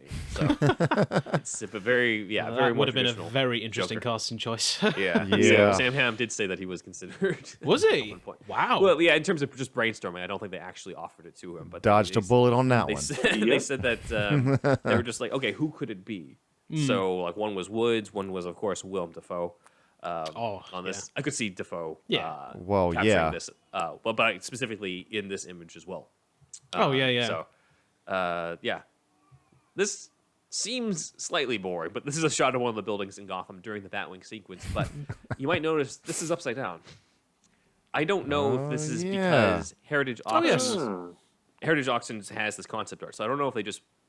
The boring explanation is they had it upside down, accidentally put their watermark on the wrong end. Yeah. That's all that happened there, man. That's probably what happened. Yeah. But I thought to include it on there because the Batwing does crash in the movie. So, and he does pass by this building specifically when he's on his way down. But Well, that's like at the end of the movie, Ben, when it travels up Oh, the yeah, that's right. Yeah. side of the building and he's standing on the top of one of those things. It's like Yeah. the scaffolding on the side yeah, of the it's like building. this weird, construction scaffolding type stuff. So that's what we're looking at. But the more exciting looking thing is, of course, the Gotham Cathedral. Yeah. Hell yeah. The first design on the left was Anton. Anton first says that was the first crack at it. It's a little hard to tell, but the one on the right is in a lot clearer definition and is a lot better and a lot creepier. Anyway, I think it's a lot more intricate than what's actually in the movie too, because we got I don't remember these little separate towers that much on that. I mean, there probably are some, but not. It doesn't look quite like this in it. The cathedral itself was, according to Anton First. It's funny that you mentioned this movie earlier, Rob, but it was a tribute to Psycho in the fact that both Anton First and Tim Burton really loved the special effect of how they made the house on top of the hill in Psycho. So they wanted a similar effect for just how big and tall the cathedral was, because they didn't fucking build a cathedral that tall in real life, obviously. Nope, just the stairs. Yeah. And the door. Yeah. But the actual, it was the steps and just enough of the cathedral so that they could have it in the shot and make it be believable, but it wasn't the full-on building, because that's just way too much. This concept of the cathedral interior, that is pretty close to what we got. We got the giant bell, the gargoyle on the sides. And then, of course, a shot of Batman looking at the bat signal from David Russell, like the final shot of the film. Batman a lot closer in the frame. He's in the foreground this time, but this is a look at it. Now, we aren't necessarily done, even though we're at the end of the movie, because I have a bunch of unused posters for this movie. Cool. Oh, shit. Yes, starting with the one that's in the square version of the thumbnail. This was an Oh, unused wow. poster. I've seen this one before. Well, that's Yeah. cool. Batman. Yeah, it's a silhouette of Batman over Gotham City, and inside of Batman's body is Jack Nicholson's Joker face. It looks a why little not? weird because the cape almost looks like Joker's wearing some kind of hood with a bat head on Yeah, it. yeah. So that might be why they rejected it. But we'll take a look at some more here. This one looks, if you look at it, Ben, like I always think that Batman looks like the animated series. Yes. Oh, yeah, he does. Yes, Yeah, that's true. specifically- Yeah, the part where his eyes narrow in the opening. Yeah. I have a slight confession to make about this particular concept art piece. So I've seen this one before, and to kind of nicely trace it back to something I've done with Living in Crime Alley, we have kind of done something very similar to this. We actually did take inspiration from this particular piece with That's cool. the city as it is in the poster. So if you get a chance, you have a look at the poster again of Crime Alley. We have the city or Crime Alley there, and then we have the two characters in the middle as it's displayed there. We I'll have to actually pull did it up from see there. that. Yeah. We did actually homage to that. So I'm by the way, that is not planned. That is true. So That's cool. Nice. Awesome. We have some others, but you'll notice a lot of the different posters have Batman and Joker on them. We did not. They, the idea of just having the bat symbol on there was like almost revolutionary at the time. Even though like these days it's just like, well, it's so simple. It's the first Batman movie. Just put the bat symbol on there. Apparently, Peter Guber, the other producer on this, did not get what it was. He just thought that it was like, is it a mouth with teeth? Like he just did not get what the bat symbol was, which was kind of dumb. Yeah. It's like it's on his chest. It's the most famous, one of the most famous superhero symbols of all time. Yeah, I don't know. Yeah. So I don't know what he was thinking, but anyway, this shows Batman and Joker side by side. The Jack Nicholson likeness is pretty close to the Keaton one, less so. yeah. They lot less tried. so. Also, tried real Batman hard. doesn't smile, which is a bit weird. Yeah, it's off. I'm just hanging out with Joker. Yeah. The guy who killed my parents. about to make out with him in another one, and the other one on the right there. We have a couple that now we're getting interesting because we're getting into different taglines that they were debating about for the movie. They ultimately didn't really have one, but a lot of times, the posters would have some sort of tagline that would carry over into the trailer and stuff. I cannot read what the fuck is on the left. I've seen it before, tried. but I can't remember what it's called either. Yes. It's like two men scarred and da da da da. That's I actually always on another remember one. that. Yeah, that's another one. That's another Yeah. one. I'll have you read that one because that one is a lot bigger and clearer. But the one on the right, the one on the right says, "quote In the not too distant future, law will have no meaning, courts will have no power, and justice will have no champion, and then he will return." I'm not really They sure really why he wanted says he will returns return. in there. Yeah, where's he been at? Yeah, this is they- the first movie. Yeah. And they also say the future. They try to make it like a sci-fi film again. It's just a little bit. I don't know. It's kind of weird. Yeah. I like it better when just- it's not- timeless. Yeah. Yeah, it's Yeah. if anything, it's more. It feels more set in the past than in the future. I guess Yeah, they I didn't. know. Image. They didn't think "You'll believe a man will be a bat" didn't quite swing as well with Not quite, yeah. That's good. That's good. They should have just done that. It's better than what they got Yeah. here. This image of Joker is interesting because it looks like it's the face from when he's with the Grissom's former Yeah. associates and Oh, it's with the white, flesh colored. Yeah. But the body looks like I know it looks like Bob Ringwood's initial sketch, but I think it's from a photo reference of another Brits, image yeah. of Joker. I wonder why they put the two heads together. Didn't just use one photo of him. I think he only really has the cane when he's wearing the beret in the museum. I don't remember him having the cane when he's wearing the True. fedora, ever. It's from, it's like what do you call it? Like not publicity photos, but promotional photos. Yeah, of the Jack Urbritz Nicholson as photos, Joker, like with the gray background. Yeah. Mhm. So I Yeah. think it's from one of those photos. I just I wonder think why so, he too. changed the head. Yeah. You also notice the Gotham cathedrals in the background of both. Yeah. On this, 'cause that's the setting Yeah. of the finale on that. But Zach, I'll have you read this one. I think it's clear enough. Two driven men scarred by tragedy. One became a hero, the other a madman. But only one will claim the night. That's kind Batman. of a spoiler, isn't it? If you think about it, they're kind of spoiling. I mean, Keaton kind of did spoil the movie infamously on. he did. Was it David Letterman or something? I think it was Wasn't Letterman. Yeah. Yeah. It's an amazing Oh, clip man. as well. He just literally even says, "Oh, Yeah. I guess that's kind of a spoiler." Joker kills my parents. Yeah, Oh my god. it's amazing. This He was drawing, before man. Tom Holland. Yeah, There was before- Michael Keaton. Before, Yeah, before Keaton's Tom, original before Holland. Mark Ruffalo, before Yeah. Oh, it's just- Yeah. Yeah. I get what you're gonna say, Andrew. The likeness is strange. It's a little bit off. Even worse on Keaton. Like at least Yeah. Nicholson, you're just like, I guess, but Keaton, I'm just like, that's Kinda not the look like Joker. Keaton at all. Yeah. I guess they were kind of just. It feels like they were certain. Right, we're gonna get Jack, but we're not sure if we're gonna keep with Keaton. So they just Yeah. did something. It feels like they just didn't have any. Yeah, they didn't have any references. It feels like with Well, the Batman. former two didn't even have Batman's face showing. He was in so Yeah. much shadow. And there is Yes. a potential reason for that I'll go into towards the end on that. But you might notice, so this doesn't have Keaton's likeness very well. The previous one just has Keaton's face darkened. We'll go into some others where you see it clear. So you see a lot Oh, clearer in these. And you'll notice the tagline, only one will claim the night, is on both. On it. They included, which, isn't bad, for an 80s Batman movie thing. Like, that's cool. They added Vicki Vale here. We got Joker's face as a moon on the one on the I like right. it. This is So- the best one out of This these, is the best I one think. so far, yeah. Yeah. Yeah. It's kind of cool. But, oh man, we got a lot more. So this one also has only one will claim the night on it. It's got the Jack Napier image, Yeah. which is not Joker, but Jack Napier on it. On one side, Michael Keaton's Bruce Wayne on the right, I guess showing the men behind Alter the masks. egos, yeah. And then we've got the Batmobile just driving right in between them. A shot of the city, and then Batman leaping. And I love this photo. this photo of Batman this leaping, poster. might look slightly familiar because it's been compared to The Dark Knight Yeah. Returns. Yep. He's Oh, leaping yeah. down. Yeah. Yeah. That's also, great. I kind of noticed that The waffle suit. it's a waffle. He's wearing a waffle in the poster because look at those lines. It's ridiculous. Yeah. Yeah. Not at all what It's he kind looks of like like that in the action movie. figure. That like radar Batman or whatever he is. He does Yeah. have that kind of waffly suit. That's true.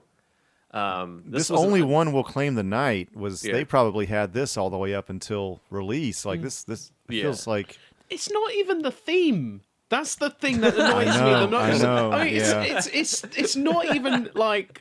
the marketing department probably never read the script. Yeah. You know what I Yeah. mean? Like they Yeah. just do not know. They're doing Which their sounds best. cool. Yeah. Well, that's Batman versus Only Yeah. one will claim the night. Nice. Yes. Like we learned with what was it, BVS? The marketing department named the movie.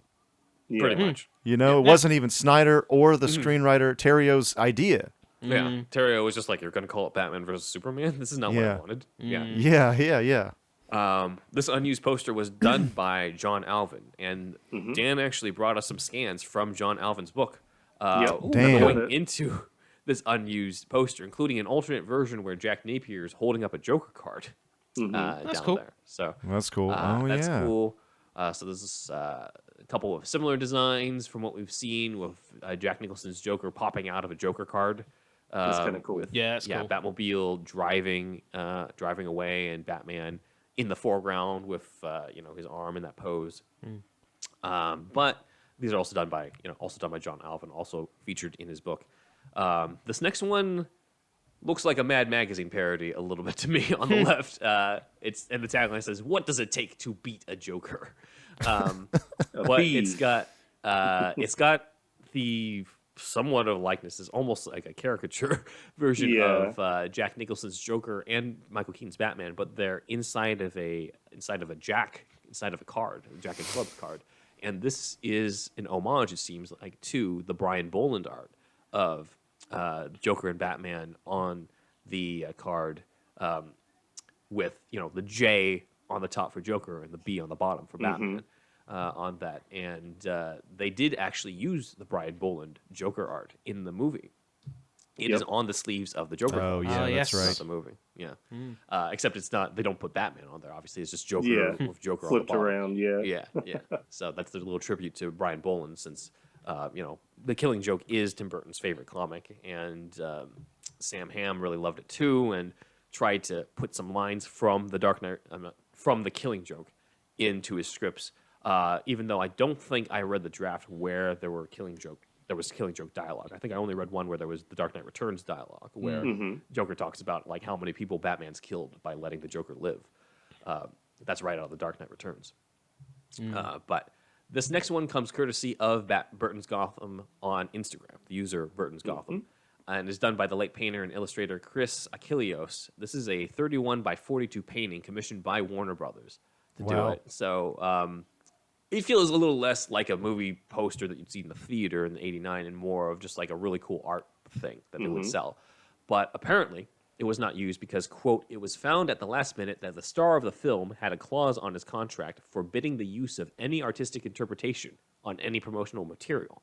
So that potentially explains why Keaton's likeness is a little off in a couple of those, or his face is completely darkened, or in the final poster, man, that's crazy. there is no Michael Keaton. It's just the symbol. That makes sense. Yeah. Achilleos said, quote, you can imagine how disappointed I was, as was Warner Brothers, who loved it and who had to pay me for it, and the poster company Athena, who had posters and calendars printed and ready to distribute of this. I have one of these rare posters. All the others were destroyed. Oh, So, man. wow. Oy. Yeah. Where does he live now? Let's go interview him and see it in person. Well, unfortunately, he passed away. Oh, well, goddamn. We're going to end this one on one of the better ones, I think, or more interesting ones, because the tagline is not only one will claim the night. The tagline is justice is always darkest, just before the dawn, which, of course, gets echoed by Aaron Eckhart's Harvey Dent in The Dark Knight. That's cool. About being darkest before the dawn. So that is the one that we'll end on for this one, specifically on the concept art. But I guess a round table. Tell us some of your favorites from this episode. This was a long-ass episode on this. Thank God I split this up. But starting with Rob. In terms of the concept and everything we've seen, there was some, I really liked seeing the Batcave stuff, actually, but seeing these last poster ones in particular has really intrigued me, because you almost see a different way of marketing the movie each time. There was one a few back where you had Vicki Vale on Batman's shoulder, like holding on to him, kind of, and it almost made it look like it was going to be a romance, kind of film there. So almost adventure, yeah. And it was interesting to see the different designs of the architecture of Gotham as well. And there was some really, if I'm completely honest, all of it has been really stunning to look at, because it's craft at the end of the day, and it's really beautifully designed. One of the things I was going to mention before, because it always makes me laugh now because I didn't notice it before, but in the clock tower, the fact that in the church, and you've got the bells and everything, and I never noticed this, by the way, but I can't help but laugh each time I see this now. The bell falls down, and what does Jim Gordon decide to do? He tries to move it by himself. What on earth are you thinking? Like, he's literally going, oh, it's like, come on, Gordon. You are at least in your 70s. What are you doing? Right. He's literally trying to push it. I was a young man once. Yeah, he's really going for it as well. He's like, oh, God, I got to try and get us up these stairs. And then he tries like once or twice. He's just like, all right, let's go. let's just go. I never noticed it before, but I now see that every time, and I laugh because I just think It's hilarious. I mean, it's one of those things, like, even now as a director, I'm always cautious of like making sure I don't have an actor do something really stupid as that, because then someone like us on a podcast will pull that out and go, why on earth is that guy attempting to push a fucking bell which is clearly dropped and it's not going to move unless you get a forklift, and yet you got this 70-plus-year-old man trying to move it out of the way. It's not going to happen, Gordon. In terms of the concept art and what we've seen, I think it's such a shame from the last one in particular that we didn't get to see that printed. I think the sky, if I'm honest, is a little too orange for my liking, because I think it kind of goes against the design. Yeah, Yeah. I think it goes against the design of the film. But Yeah, if you had that's it, true. say, purple or blue, I think spot on. Like, cool, it's yeah. really stunning. Yeah.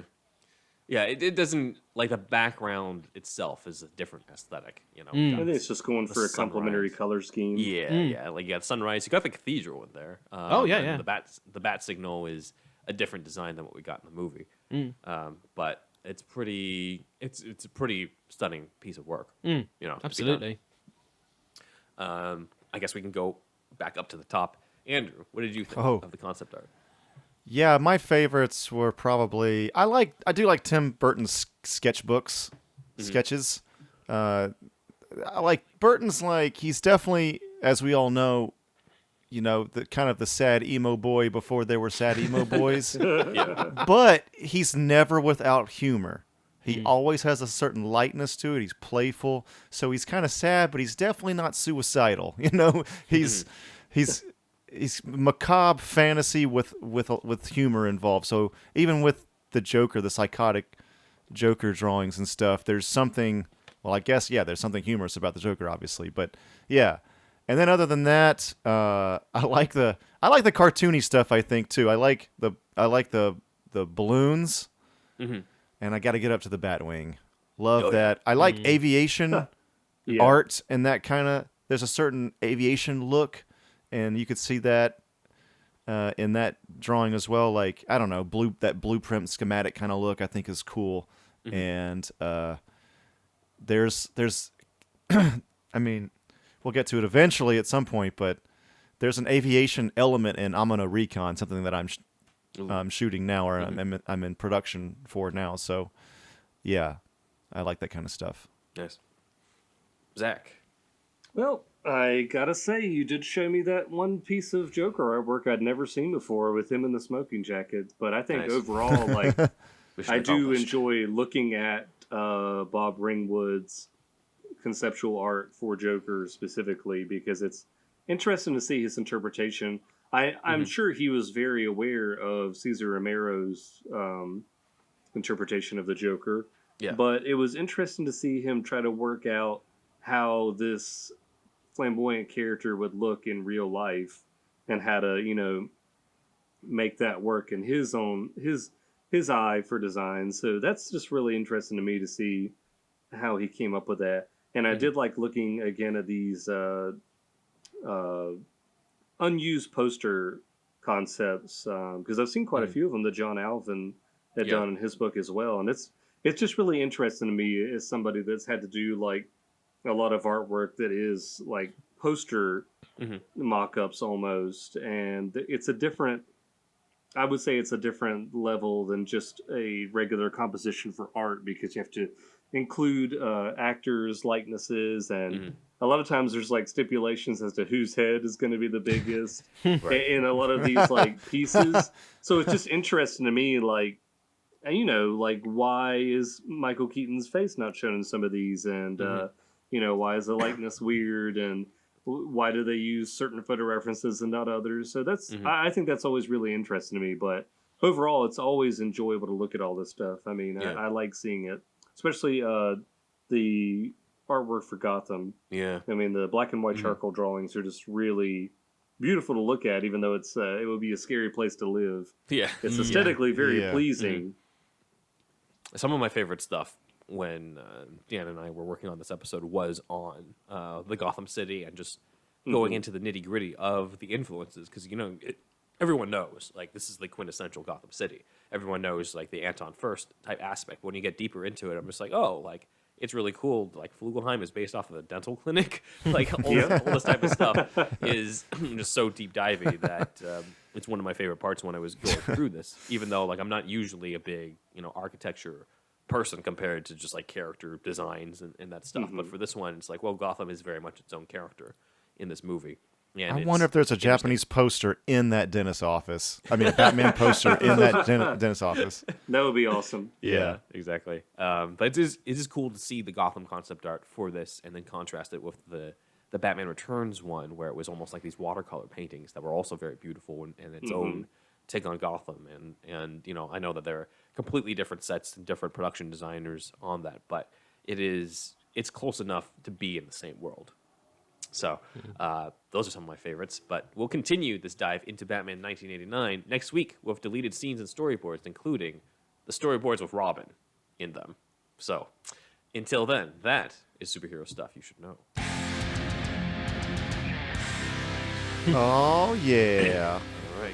So big thanks to one of our MVPs on this episode, our research assistant Dan, for gathering a ton of these images for us. You can check out a lot more of the sources on our website, superherostuffpod.com/show notes, where our show notes for the episode has a lot of the links for these sources, including links to Rob's short film, Living in Crime Alley, as well as the full YouTube lecture from Anton Furst from 1990. So check that out. But in the meantime, we're going to move on, and yes, we have a post-credits scene. Oh, shit. So, this is more concept art for Batman Returns we did not have a chance to show in the previous episode about Batman Returns. So, Rob, you do get to talk a little bit about Batman Returns with us in this little post-credit scene. Nice. This is an image of a blue and gray Batman running through the lobby of Max Schreck's building. We never really got to see Batman inside Max Schreck's building. We saw Bruce Wayne. Yeah, that's right. Batman was never inside, but he did That's in right. the original Daniel Waters draft. In the opening, Batman has to go into the building to save Max Schreck from the Red Triangle circus gang. So this could be from that. That's cool. Next are shots of Schreck's office, as well as, again, the Batman Returns Gotham. Again, completely different style from what we saw of the Anton Furst, Nigel Phelps, because it's a different art production team, but still very solid, I think. This is Batman in Schreck's office, again, on the way to rescue. And for the last one, I thought this was fascinating. We get Catwoman in Schreck's office, but she's in the purple and green suit from the classic comics. Wow. So that is what we got for our post-credits. So I like That's it. cool. anyways, thanks for sticking with us for that. Now, on to the Joker's Fireside Chat. And it's that time again, kids, for another Joker's Fireside Chats.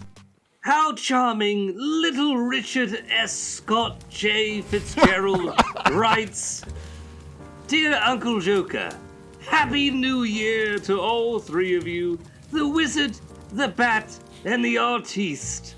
Last night, I won a couple of film awards. I didn't give a speech, but if I did, I would have shared that award with all three of you. Why? Your show inspired me to get back to work after 6 years of not making a film. Your creativity and film knowledge made me realize why I love being an artiste. This is why I wear your branding in the last scene of the film. Probably not anything with Joker on it. Not anything with your face on it, sorry. To say thank you. So Happy New Year! I challenge you to keep finding superhero film facts that stump even a cinephile like me. Keep creating because it inspires me to keep churning out stuff as well. Happy 2022. That was nice. What a lovely Thank message. you, man. What a lovely Yes, message. Thank you. We're always... It does floor me sometimes how this show has gotten, had the effect that it has in terms of inspiring people. It's one thing where it's just like, all right, we're telling you a lot of cool superhero shit, but messages like this show like there's another side to it that, we definitely, at least I definitely wasn't expecting to all of this. So thank you very much for that. Yeah, this is, these comments are great, obviously, so thank you for that. And yeah, I'd like to see, we inspired somebody get back to their art, man. That's awesome, dude. Yeah. I mean, yeah, it's fucking great. Ben, are we going to change the name of the show to Superhero Shit You Should Know? I did propose that, but we thought that was going to Eliminate maybe some of our audience. That might scale you over the 12A certificate. Yeah. it would be at least a 15. Yeah. Yeah, at least 15. Yeah. Oh, these guys say shit. That's awesome. Mom, what least does they see will you let next their kids Tuesday listen. mean? We've seen a spike in England, all throughout the UK. That's weird. All right. All right. Next one, Mr. J. Alrighty, this one is written by little Greg O.R. Craig. Gregor Craig. That's weird. And he's commenting on why Harvey Dent was never Max Schreck, or why Max Schreck was never Harvey Dent. Yes. Something like that. Dear Uncle Joker, thank you for posting this. It never ceases to infuriate me that every time I listen to a Batman Returns podcast, it's repeated as if it's an undisputed fact that Max Schreck was originally meant to be Harvey Dent, even though all evidence, particularly early screenplay drafts, indicate nothing of the sort.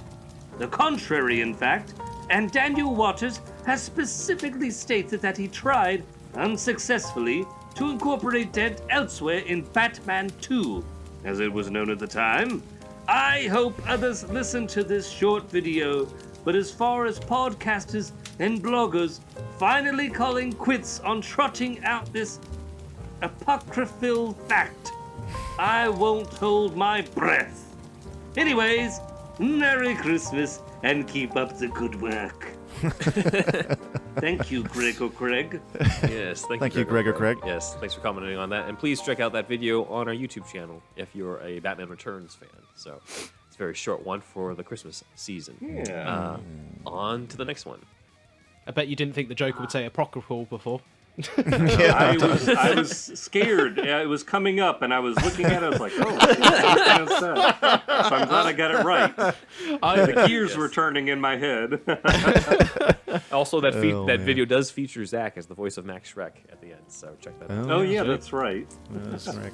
Shake your booties.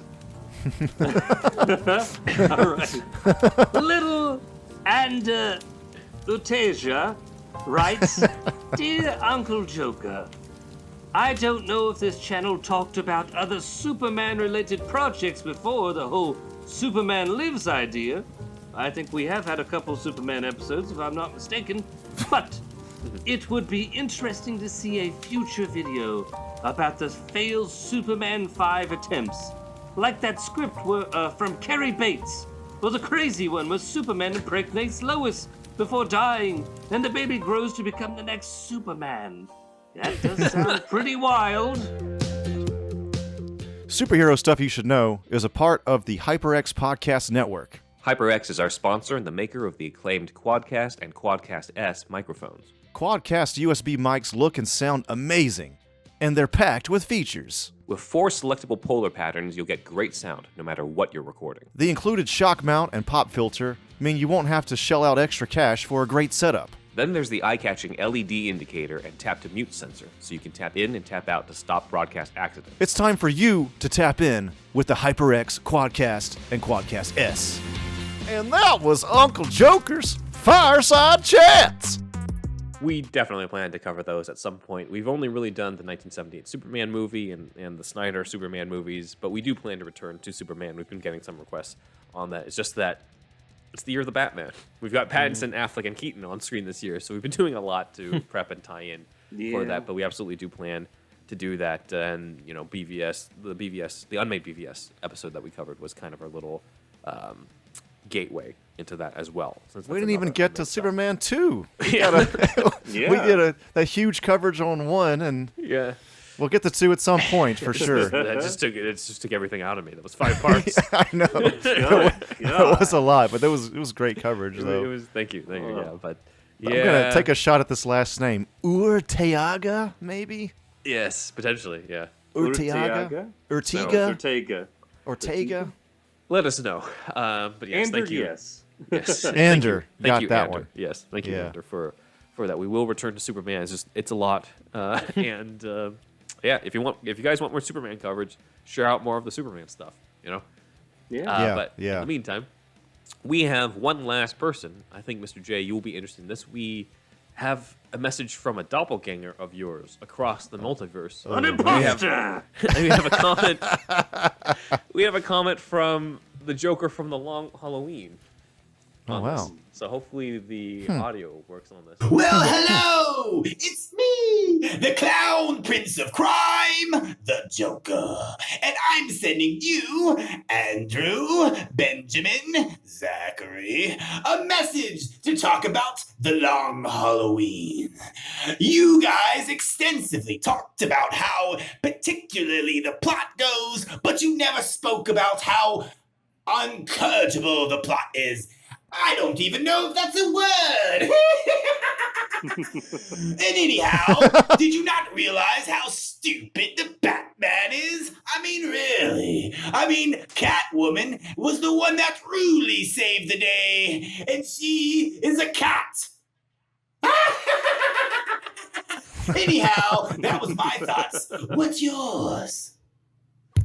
All right, thank you. That is the voice of a fan, Nick Solo, over for us awesome. on the Long Halloween. So we are getting audio.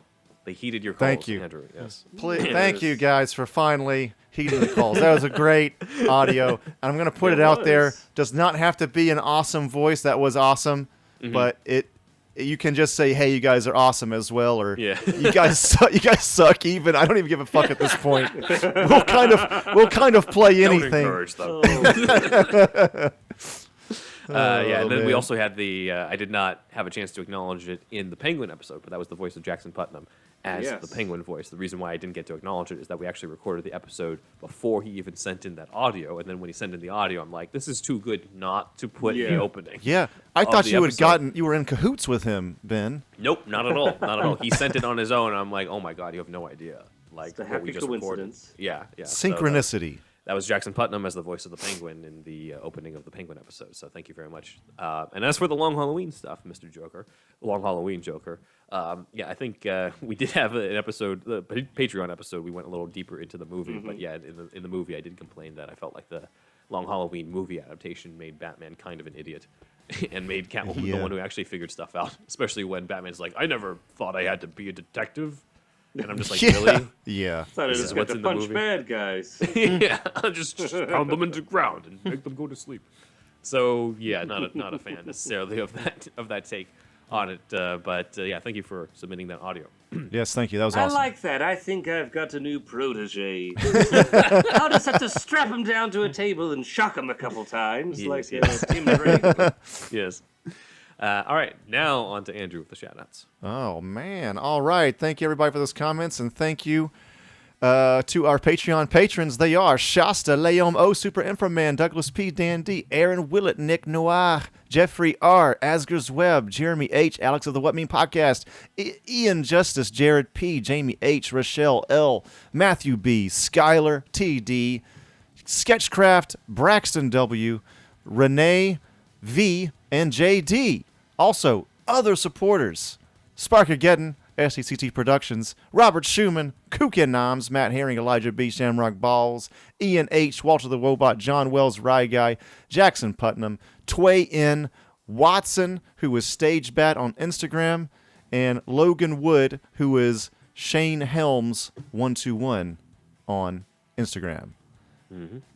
And moving on from that, we got, oh man, the Superhero Stuff Pod merch, which is at superhousepod.redbubble.com and then superherostuffpod.threadless.com. Look who's missing. Get your Bin Man and Indeed Wizard mugs, shirts, and shower what curtains. You expect at this point, Zach. And no one else. I'm just going to Photoshop my head on these people's bodies so that I can be in the picture. You know what? I'll get you the login. Maybe you just add it yourself at this point. During the week, man, it's just in and out. I'm not thinking about this during the week, but I need to. Artwork by Stefan Santa Cruz on that one. And please send us audio. Man, it's coming in. You know, if you build it, they will come kind of thing. It just takes a while for them to come, but they're finally happening. Thank you. We do appreciate it. And send audio to superhousepodcast@gmail.com. Can be awesome voice audio like that, or can be just you giving us an audio shout out, and that's it. And I'm Thunderwolf Drew. Again, I'm back to Thunderwolf Drew on Instagram and Twitter. And then I'm Thunderwolf Lives on YouTube. And then I'm Thunderwolf Drew again on thunderwolfdrew.com. thunderwolfdrew.com as my portfolio, where it's a lot of my photos. I do behind-the-scenes work for a practical effects studio in Los Angeles. And then after that, I have my personal project, amanorecon.com. That's AMANORECON.com. And this is a original idea that takes a lot of influence from Power Rangers, X-Files, Ash vs. the Evil Dead, and then, fucking mix that all around, and you fucking got Amano Recon, but it's R-rated. And, horror, sci-fi, comedy. It will be an Indiegogo campaign, and we have filmed the pitch video, and we're kind of still in production for that. So more on that later. Ben? Also, shout out on this one to the fan Keva R or Kiva R for bringing our attention to Nigel Phelps and the production design and art direction screencraft book that I got specifically for this episode, and some of our sources that provided a lot of the tidbits for this episode. I went down the whole rabbit hole on Nigel Phelps just based off of your suggestion on that. So thank you on this. Also, shout out to Comma Capital on Instagram for being a supporter, as well as the Everything Entertainment Club on Clubhouse, which is where Rob and I first spoke together. So thank you for that club. And in the meantime, you can follow us on social media, on Twitter, Superhouse Pod, Instagram, Superhero Stuff Pod, TikTok, Superhero Stuff Pod, Vero, Superhero Stuff Pod. My website is benwanwriter.com, where you can read a couple scripts of mine. I've got a Gotham script called Gotham Vampire, where young Bruce faces off against the Golden Age villain, the Mad Monk, as well as my spec script for Elementary called The Death of Sherlock Holmes, a modern update on the classic story, The Adventure of the Dying Detective. My YouTube channel is in the description below, where you can also check out my latest project, Doctor Who, the Ronin of Time, an audio drama that I write, narrate, and edit, and try my best to do a Paul McGann impression. Sorry, Rob. And thumbnail by Artist Dan. And basically, the Eighth Doctor meets Miyamoto Musashi in ancient Japan in the lead up to the Time War. My Instagram is benwanwriter. My son's Instagram, my cat Alfie, is at Alfie Pennyworth Cat. And if you have an Alfie yourself or any sort of other cat, just like the other co-hosts of this show, then you can get the Whisker Box, the only cat box for the crazy cat lady and gent. And if you don't have a cat but you have a dog, that's cool too, because we also got the Barkbox, y'all. Yes, you give your dog exactly what they want with the Barkbox. You can check out our promo link in the description below or over at superherostuffpod.com/shop, where we have all sorts of other stuff, but you can use that promo code or promo link in order to get the first month off free, valued at $35 at Barkbox. And you can also check out other stuff, including the big Batman Farrago McIntyre book that we use a lot for the concept art. You can buy that yourself. You can use our link, and you can get that book for yourself and help us out at the same time. And I think that is about it for me. On to Zach. Well, if you'd like to see more of me, or maybe less of me and more of just the stuff I create, you can just head on over to ZacharyJacksonBrownArt.com, separate the artist from the art, and just look at my work. You can also follow me on TikTok and on Instagram, and I haven't put anything new on YouTube in a while, but you can still follow me there. It's the same thing. It's just Zachary Jackson Brown Art. I'm still doing some Spider-Man stuff on my own and working on a hook piece now for myself and some other stuff behind the scenes that I'm not allowed to share yet publicly. So there's stuff coming down the pipeline. Nice. That's cool, man. And then over to Rob. I actually did prepare the look at the poster. There we go. On this, but I was not aware of the influence. Well, there you go. What you were talking about. But you can see it now, I think, potentially. Yeah. And in fact, I'm going to, as you plug your stuff, I'm going to actually pull it up. I'm going to actually create the comparison stuff. So cool. Keep talking and I'll create the comparison slide. My name is Rob Ayling. I'm a writer and director based in the UK. I've made a Batman fan film called Living in Crime Alley, which you can check out on YouTube. It's done fairly well, I would say, in the festival circuit. It went through a whole bunch of festivals. A whole bunch of festivals. Yeah, whole bunch of festivals, whole bunch of awards. Yeah, they did pretty well. It's been a quite extraordinary journey, and There it is. There's the comparisons right there. You can loosely see the comparisons right there, especially the city in particular. There's the girl with the bat mask on top of the, her father who's inside. He's in the place of Jack Nicholson's Joker, and then they're over the city. Yeah, absolutely. I can totally see it now. It's great, man. Yeah. No, I've got to thank Laurent Garden for that one. He's a brilliant graphic designer based in London, and he did that for free as well. Just a very nice gift from him. So I owe a lot him for that one. But yeah, you can check out Living in Crime Alley on YouTube. It's also on Vimeo now as well. You can check out the rest of my other work as well on robailing.com. And you can also check me out on social media on Twitter at RobAylingFilm and on Instagram at RobAyling. Nice. Yeah. All right. Awesome, man. Yep. And you know what? We would like you to do? What's that? We'd like you to do us a favor. I want you to tell all your friends about it. These two slipped on a banana peel.